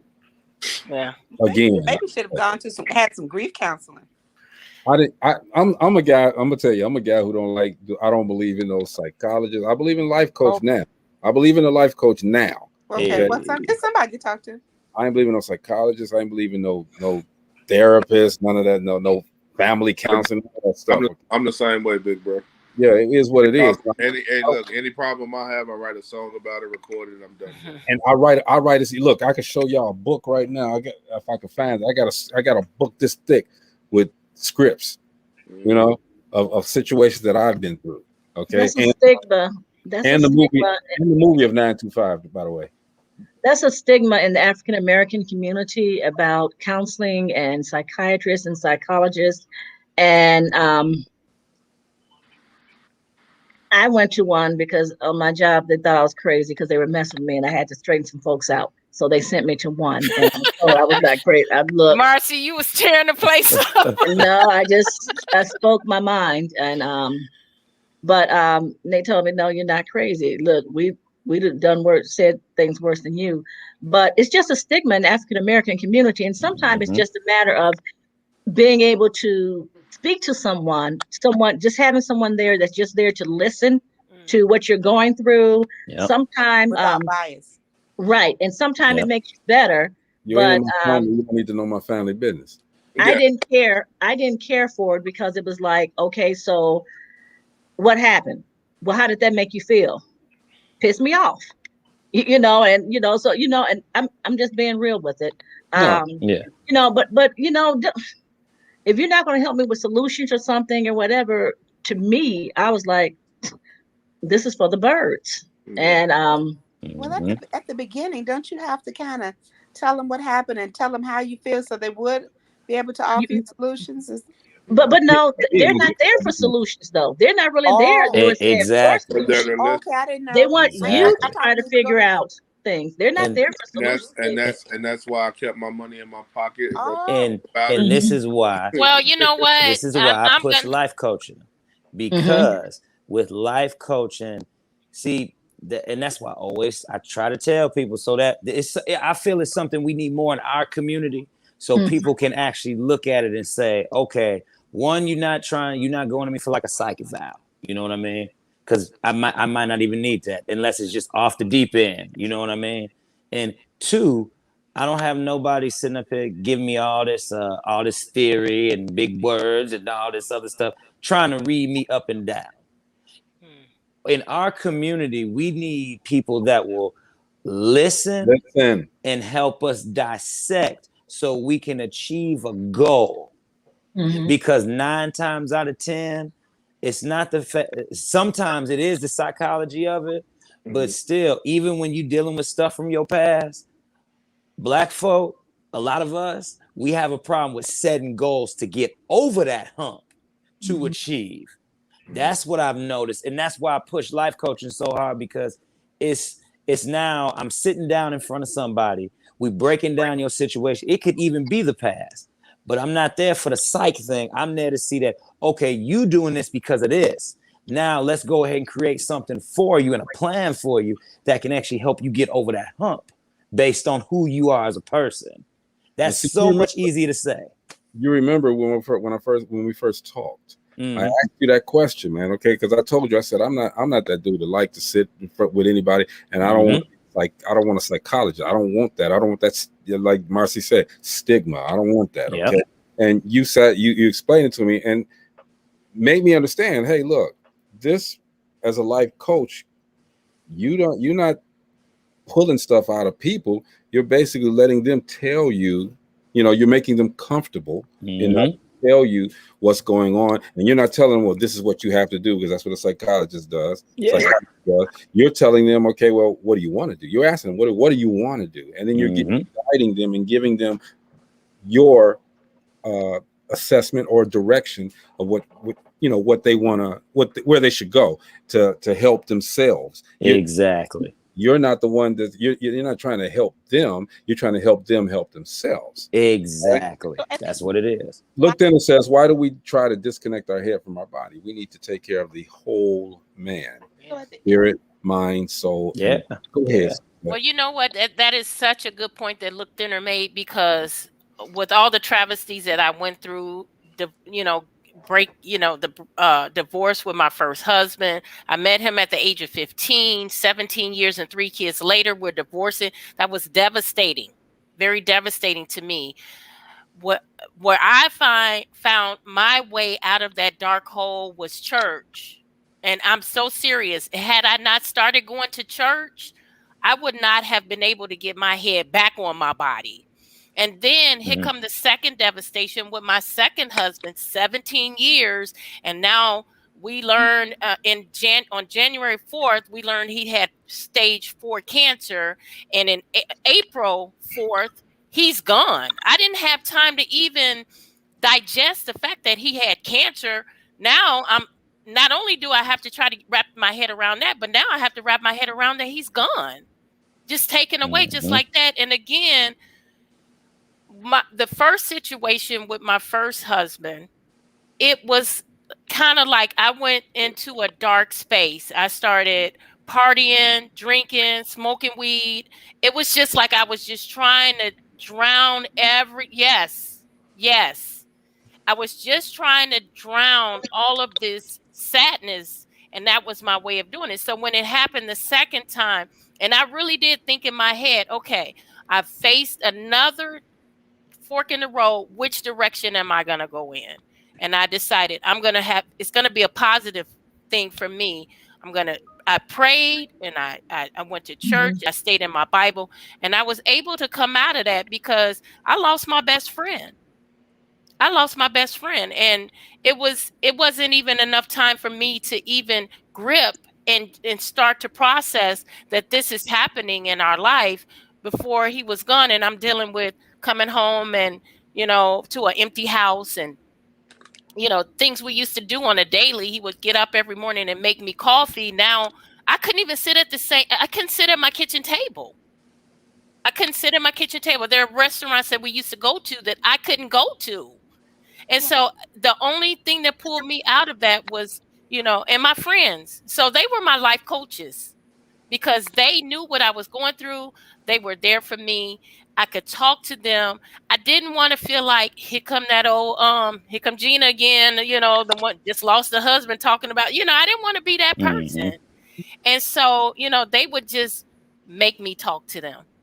They would come and get me and take me out to dinner. They came to my house and they brought me a full course meal. Those were the things that helped me get through. So when you talk about life coaches, that was what helped me come out of my dark space when I went through the devastation in my life.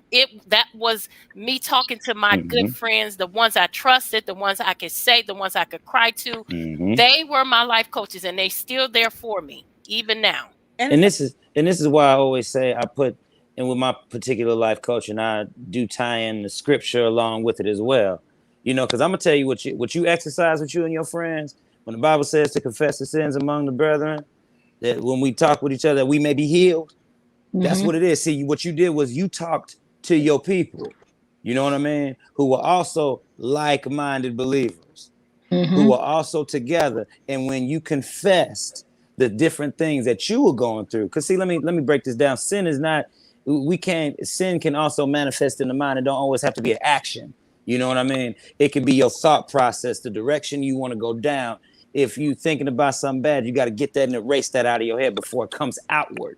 You know what I mean? So it starts up here first. So when you did that with your friends, you exercise sound doctrine and scripture so you could get over the hump. And this is a lot of times what we don't realize. And that's why I keep scripture in my life coaching, because there are a lot of things that we do from time to time that we don't even realize is scripturally based. And we're applying it every day to our lives. And there's nobody really telling you that. And you'd be like, well, man, they saying I needed this. How did this work? What you just did was you followed a simple biblical principle. That's the same principle that I did. I lost my son in 2012. Highland police murdered my son. And a lot of people thought I was crazy because I consoled everyone else. I was still moving. I didn't miss a beat. But she said, church, I had God. I had a couple of friends that had lost children as well. My son was 27, but that's what kept me sane. And as a result, I've been around others who have lost their children, whether grown or younger. that have been sent to me, and I've been able to speak to them and just help them through without them having to go to a psychologist or psychiatrist or anything like that. But that's like life coaching. And that's what I was like, no, I'm not losing my mind. And that was my only child. I do have grandchildren too from him, but that's what I stood on God's word. And like you said, that's exactly how I've gotten through it. I have a question for Mr. Rutherford. Mr. Rutherford, so the difference between a life coach and a psychologist? I know psychiatrist, one gives medicine and one doesn't. I'm talking about does not. So you go to the psychologist, I'm guessing, because you got some things you need to talk out. So they just sit there and listen to you talk, but then you are the one that we listen to, that you listen to us talk, and then you try to figure out ways that we could do things differently, right? Well, the psychologist is more so dealing with stuff in your past. Okay. And with life coaching too, I do need to hear things from your past just to see, why you are the way that you are. Right. But it's not, I use it for a different way. I use it to just navigate the type of person I'm dealing with, how I got to talk to you, which things are delicate in your life, the things that I can bring up to. It's for that. And I can't diagnose you. That's not what I'm there for. Right. I can't diagnose you. So I'm not the one telling you crazy you need medicine. But I do know what you need. You need some goal setting. So when you talk to me, once again, like Greg mentioned earlier when I told him and what I said before, I'm asking the right questions to make sure you get what you want and desire. Yeah. See, that's the whole difference with life coaching. If you, Suzette, if you sit in front of me today and you tell me you want to make your business a $6 million business, what I do with you is I ask you a series of questions. What are your hearts and desires for your business? Which direction you want to go? And see, in your mind, a lot of times that can be kind of like misconstrued. It's a lot going on. You're like, oh my gosh, which way do I start? 90% of the time, I give people the structure. Sometimes people do know the structure and they can tell me. But we go over it and I make the action plan, set it up, and I give you goals to do every week or every day, depending on how often we meet.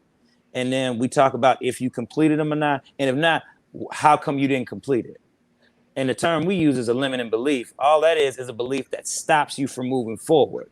So that means you've pretty much doubted yourself as to why you didn't do it. So you thought you put something in your head that was negative and said, oh, well, I can't do this because I don't have enough time. Or I can't do this because I'm not qualified to do this.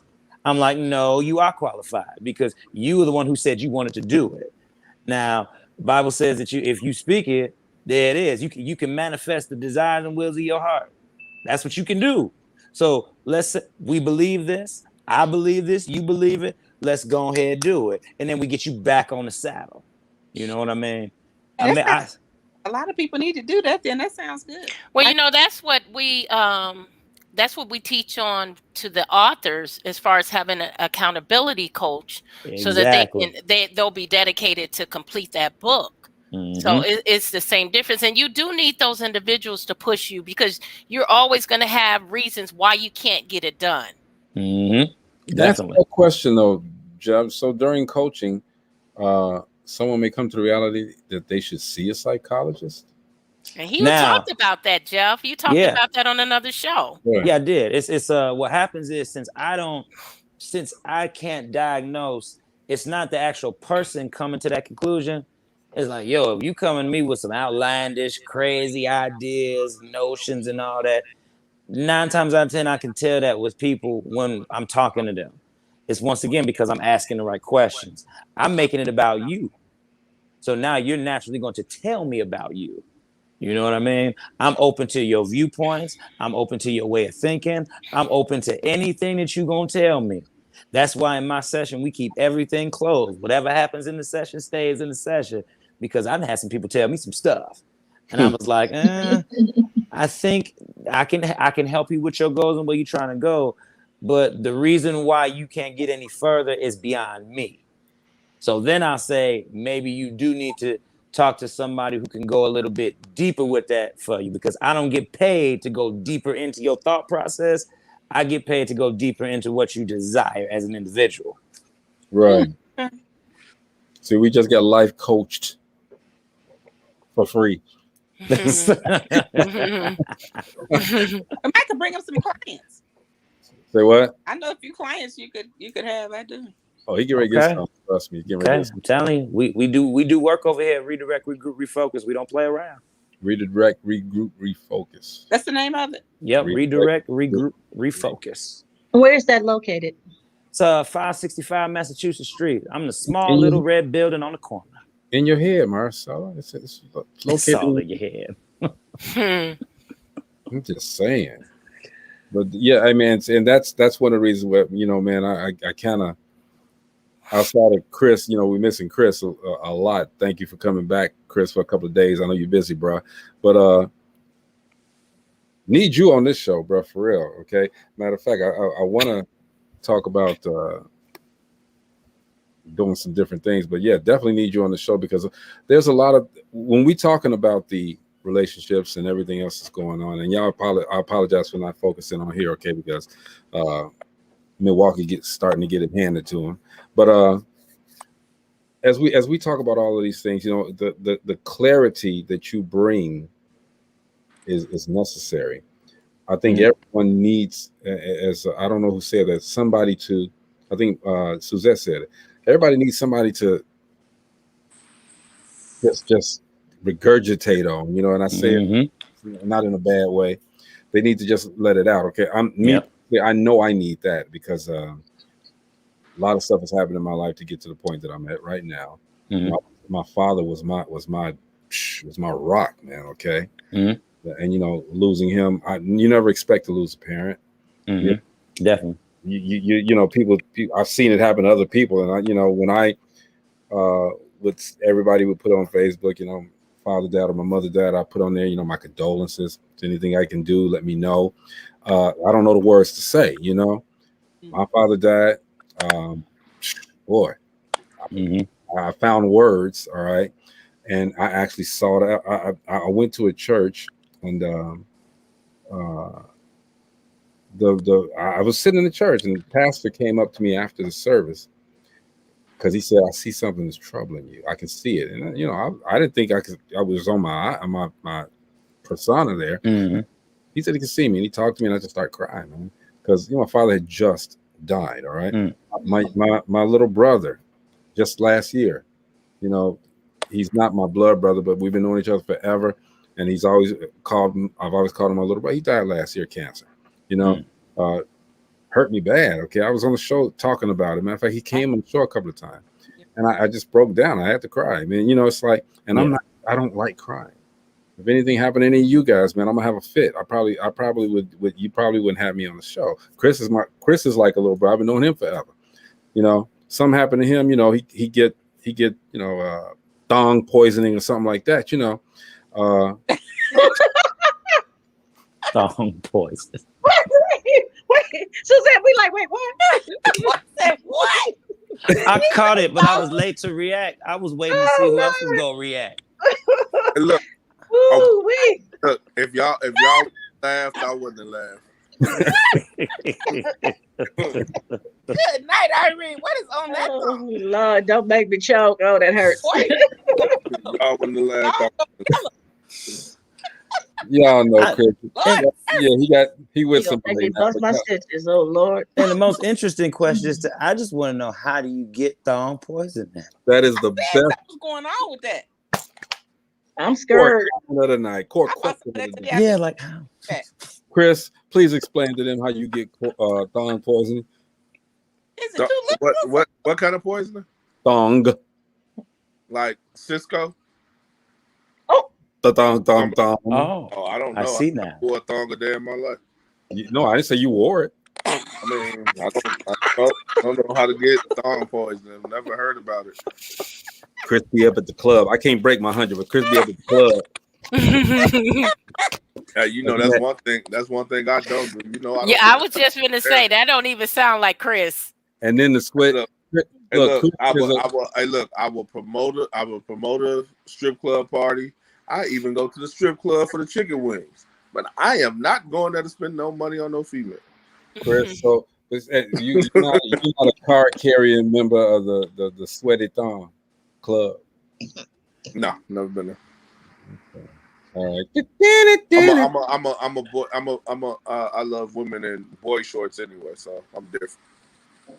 Oh, I can't understand. Yeah, we about done anyway, but I can't understand that, ladies.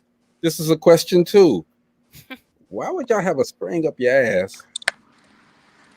What good does that do? And all your butt cheeks is hanging off each side, and then you pull up the thong.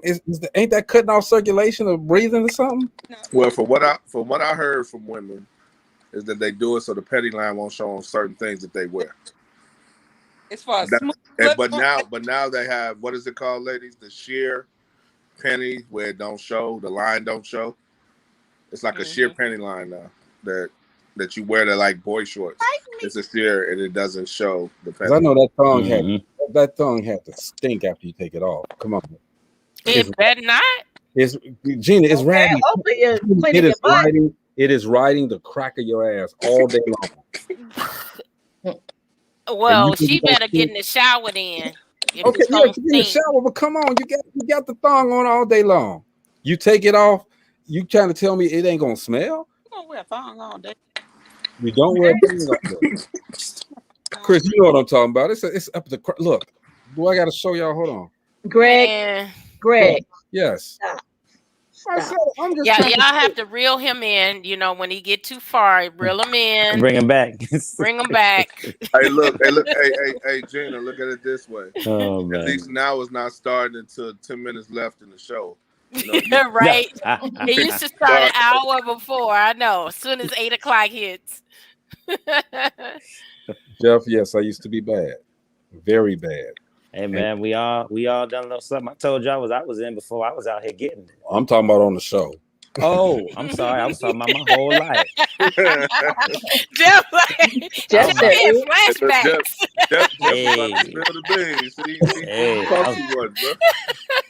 Hey man, a whole new episode. Hey, you can't be a life coach if you haven't experienced life. Man, this is true. This is true.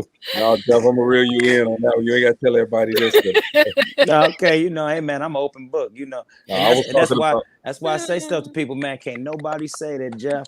Hey man, I heard you used to do this. Yeah, I used to do it. Let's talk about it. Yes, sir. There you go. But we were talking about on this show. Yeah. Okay. And we had a good, 45 minutes of nice conversation, and then we're thinking about putting the Dope Living TV after hours on.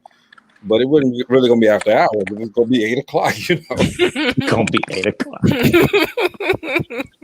So for that last hour, from 6 to 7, just talk about that. I don't know what's wrong with me. I worked on myself. One thing I want to do real quick. I want to really tell my people, which are y'all on here and everybody listening, be careful. We got a second strand of COVID that's coming out. Yep. That's out roaming around right now. Delta. Yeah. Mm-hmm. So there's two new ones actually. Yeah. And it's affecting children too. Yeah. And if you got the shot, it's still not helping. Yeah. Yeah, I didn't get. I'm not getting the vaccination unless I have to. Well, they're talking about the booster shot for your vaccination. They're trying to. But this another thing that's turning me away from it. When you like the cruise ships, you get a certain color band that you wear to let them know that you've been vaccinated. It just makes me think about the Bible so much. We're in Revelations, and it just I can't. It just makes me not want to do it because I feel like it's the mark of the beast. It's cool. I'm fully vaccinated. I ain't had problems. I mean, I've been vaccinated as well. I haven't had any issues except for I did have issues. I was just tired and I wasn't even that. Mine was the shot. The arm I got the shot in was sore, but then I was told it was sore because I laid on my arm when I was asleep. Nah, my brother couldn't even lift his arm up past his Yeah, my sister had a laughing fit. Like the whole day she couldn't stop laughing. Yeah, they said you should, if you're gonna get the shot, you should get it in your strong arm and not your weak arm. Well, I got because you keep moving your arm, your weak arm, you're not gonna move, so it's gonna get sore. But I was also told as soon as you take the shot, you should take an aspirin. Yeah. Really? Well, I just got out the hospital yesterday, and several hospital workers asked me, "Did I get the vaccine?" I said no, and they said, "Don't get it." And they started telling me horror stories of different floors that were in the hospital, and also I have an autoimmune illness, and there's not been enough research, and so if my immune system is already compromised, and there is some live cultures in those vaccines, it could possibly not kill me. So until there's like more research, and then too, like Gina said, too much like what was in Revelations, whereas they're telling you you're going to be able to go to sports arenas or cruises or being able to get on the plane, and you're going to have to show your card. And there are even stores now that are saying, as far as masks, if you got the vaccine, you don't have to wear your mask. And I laugh at that because I'm like, okay, there's no one at the door checking. Okay, I don't have my mask, and asking, where's your card? And that's how it talks about it. And you're gonna have to have that mark to eat, to get food, to buy things, to barter, trade, and all of that. And it's just a little too much for me at this point. Yeah, why doesn't it feel like when we first heard about it the first time, it was just devastating everybody. But this time, it doesn't feel like that because we just opened back up. We've been through it. We've been through it. The way Las Vegas is set up right now, only 39% of the people here are fully vaccinated, and we had a spike 89% of the new COVID strain. You guys have it bad out there. Yeah, because everybody's coming out here. Yeah, my daughter, she just left from here, and she was telling me how bad it is out in Vegas. And that's the problem. Like you just said, everyone's coming there. Yeah. And now that states are opening up, people are feeling that, we can just go back to normal. And you're not, some people have had the vaccine, some don't have it. Some people are wearing masks, others are not. Everyone's in close proximity to each other. And they're just not taking it seriously. But they're actually saying that it's coming back worse this fall and winter. And I've talked to people because I'm a preppy. I prep. And a lot of people have laughed at me last time because even before it actually came out, I was like, there's something going on. And I started prepping and, with Lysol and food and bought 2 extra deep freezers and just a lot of things. But when it came out, everyone was calling me. And I fed families and I fed, my family and other family students. I worked at the school. And I've been telling other people, I'm like, because no one's taking it seriously anymore. And now this one is much worse. It's easier to catch than the other one, but people don't believe fat meat is greasy. And that's what I was telling people about this Olympics. I was like, I don't believe us as the U.S. should even go over there. I mean, I understand it's a money grab, and I understand what they're trying to do because we just opened back up. But they're not letting fans in the stadium over there anyway. So we should have just skipped this Olympics and waited to 2024 to get it done. Yeah, she said she's gonna be there in the stands. I'm getting ready to get a bunker. Where? I'm gonna stay in there. And remember, people, this all started off because people wasn't washing their hands. Well, I just want to throw that out there. Well, they said it came from a bat, so. They said Batman. Yeah, one of my girlfriends. I blame all this on Bruce Wayne. It's all his fault. Bruce Wayne. Batman. or Robin, because Robin probably contracted it from him. So, same thing. Hey, Jeff, I want to, first of all, thank everybody for watching DopelivenTV Live every single day. We appreciate you guys. Definitely. I don't know what tomorrow's subject will be, but I'm quite sure it's going to be just as interesting. Jeff, I would love for you to just close us out, man. Give us some words. And man, we talked about a lot with, this dating and relationships and everything. What I keep getting every day is, everybody just be sure with who you dating, what you're getting into, certain situations. Use some wisdom. You know what I mean? Make sure you use some good wisdom. Make sure you're assessing your situations and know that you're in some control. You don't always have to relinquish your power just because you see somebody has potential or anything like that. Stick to your guns, because if you stick to your guns, you end up getting what you want eventually. Mm-hmm. Hey, Chris, thank you for popping in again, bro. I mean, it's odd that I'm saying thank you when you started all of this basically, but I know you're busy, man. Appreciate you popping through, bro. Oh yeah, most definitely, bro. I'm here. When I can get up, I'm gonna jump on. You already know how it is. Absolutely, Marcella. I know you just had your surgery, man, and you're brave. We pray for you. Thank you for popping on, most definitely. Prayers. Suzette, I'm coming at you. Right. So thank you for the second phase of Suzette. Day 2. All right. We appreciate you though, man. Most definitely. Give us day 3 tomorrow. What you gonna have tomorrow? But we don't want to know right now. We're gonna see it. And Gina, always, man. You getting a little feisty lately, Gina. You getting real feisty. No, I just speak my mind. Hey, you been real. Boy. Whoa, and she ain't been feisty till I came back on. I've been watching. I know, dude. You see what you do? You see what you do, Chris? You bring the spice. I thought I was the favorite one out the group. You are my favorite. When we get off air, Greg, you'll be my favorite. on that note, everybody, okay. We want to thank you again for tuning in to DopelivenTV. I gotta ask Jeff, are you gonna be here tomorrow? Yeah, I'll be here tomorrow too. Yeah, I'll be here. Do we have music tomorrow? I didn't ask Gina anything, but she gonna talk. Okay, so go ahead. I'm just trying to prepare for tomorrow. Tomorrow's Thursday. Tomorrow's Thursday. We, the people. If the people aren't gonna pop on, y'all want to play some music, it's cool. But if people don't pop on, that's the way of showing who you are. Giving your brand. If you're not popping on here and explaining it, no, Gina, we can talk all day about relationships. There's a whole bunch of stuff in relationships that have not been touched in life. It is.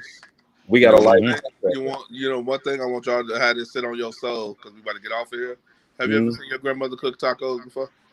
My grandmother? Yeah, your grandmother's. Have you ever seen your grandmother cook tacos before? Yeah. That's all. Let it sit on your soul. We're gonna finish that tomorrow. I'm lost. Okay.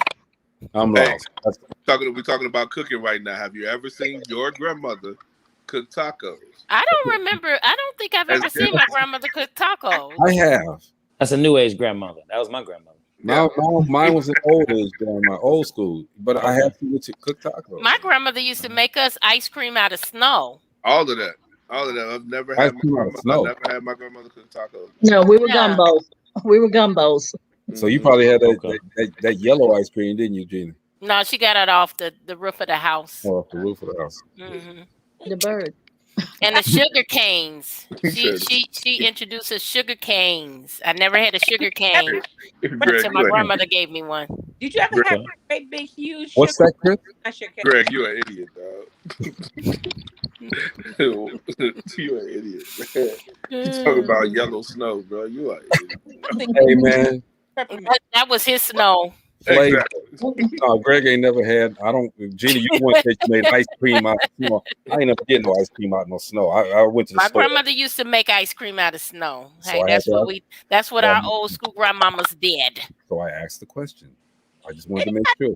There's brown snow. There's yellow snow. What, Suzette? I'm gonna let you have the last word. Did anybody's grandma? I'm sorry. Words. Cakes that were like 9 stories tall. What? Everybody's face went to the screen. What? Ever made real tall cakes? Tall cakes. My great grandmother used to do that. Right. They used to make the tallest. She could make I might do that this weekend. She could make the tallest chocolate cake known to man. And I asked her, I said, Big Mama, why? She said, oh, girl, I just keep cooking them until I think it's gonna be tall enough. That's my specialty, German chocolate cakes. Make me one. I used to make them for a couple of restaurants as well. Make me one. I'll be back. All right. Whatever. I don't like German chocolate. Don't even start. Hey, go Milwaukee. What you say? Don't even start. But you know, I like making my own stuff. So are we? My own bread. Are we what? I like cakes. Are we talking food tomorrow? No. Oh, okay. Yeah. What? I have a question, Chris. Yes. Yesterday, you were talking about. You said a topic that was going to make everyone mad. Did we discuss that today, Greg? Nope. They said Okay. They said they didn't want to do it. He vetoed you. Okay. Well, you didn't say we didn't want to do it. We just had. Y'all. That's exactly what y'all said. What was that topic? Well, what we said was he didn't say. Yeah. We will not speak on it. This is what we do. Once we go, everybody stay on. After the live go off when the show end, I'll tell y'all what the topic was. Because I don't want to stay alive because they're not gonna. Yeah, because we said we would not speak on it. Yeah. Okay. And so when we end the show, stay on. Don't log off. I'll tell you what it was. I still have not played this video here. Hey guys, Jay Cadet here, and welcome to today's Q&A with Jay, where you send in all your pressing related. But I'm not going to play it. So, hey, Greg, did you get the video I sent over to you? The other one? No, I actually was running late, so okay. I got another video that's really good about relationships and the man and the woman. If we're going to talk about relationships again tomorrow, everybody will love this video too. What is it about? It's just the video. You gotta watch the video. But maybe it's about relationships. That's what it's about.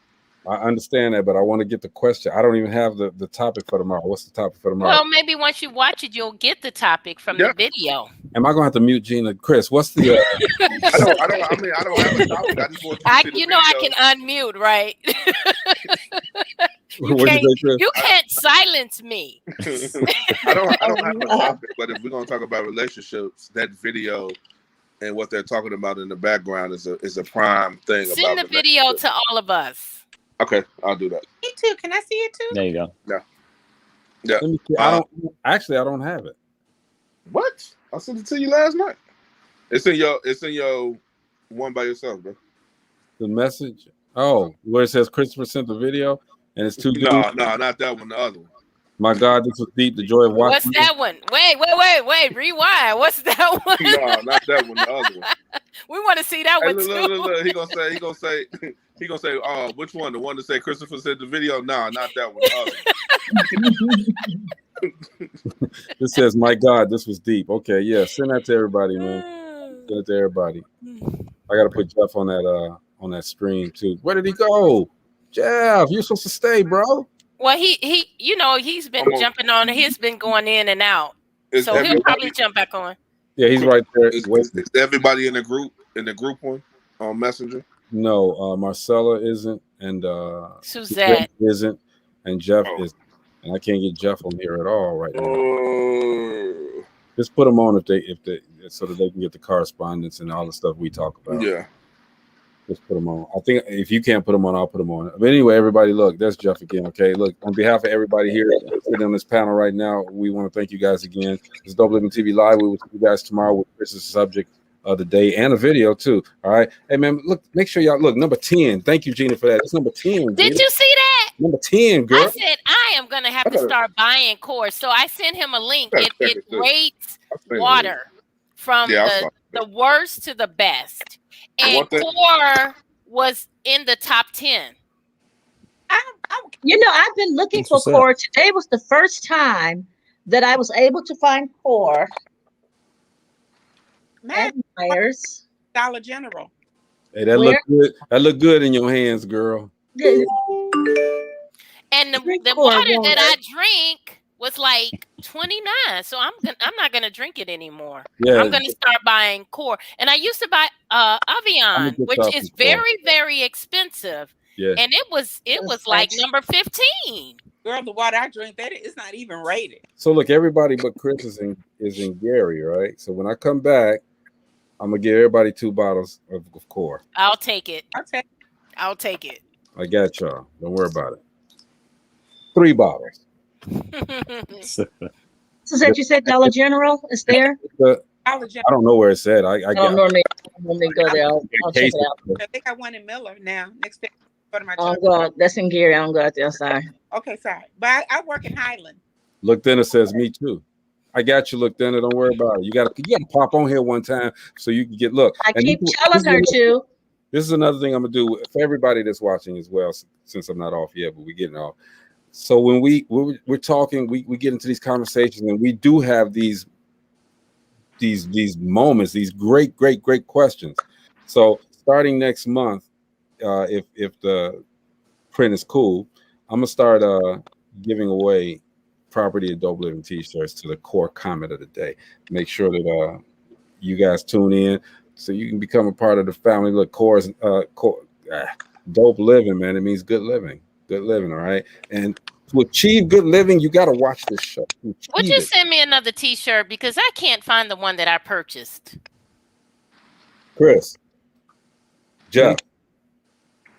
And I can use a Las Vegas. I can use a Las Vegas Stars t-shirt too, Chris. Okay, Suzette, she could use some glasses. Marcella, she could use one of your hats. Okay, now what else do you need, Gina? That's it. That's it for today. That's my only. Sure. You want one of Uji's braids? I mean, what? I'm good right now. I'll let you know. You sure? I'm sure. Don't forget the core water. You want Maurice's meme? Don't forget. And I might need some coaching sessions. I may need some coaching sessions. I got you, girl. Gina, it costs.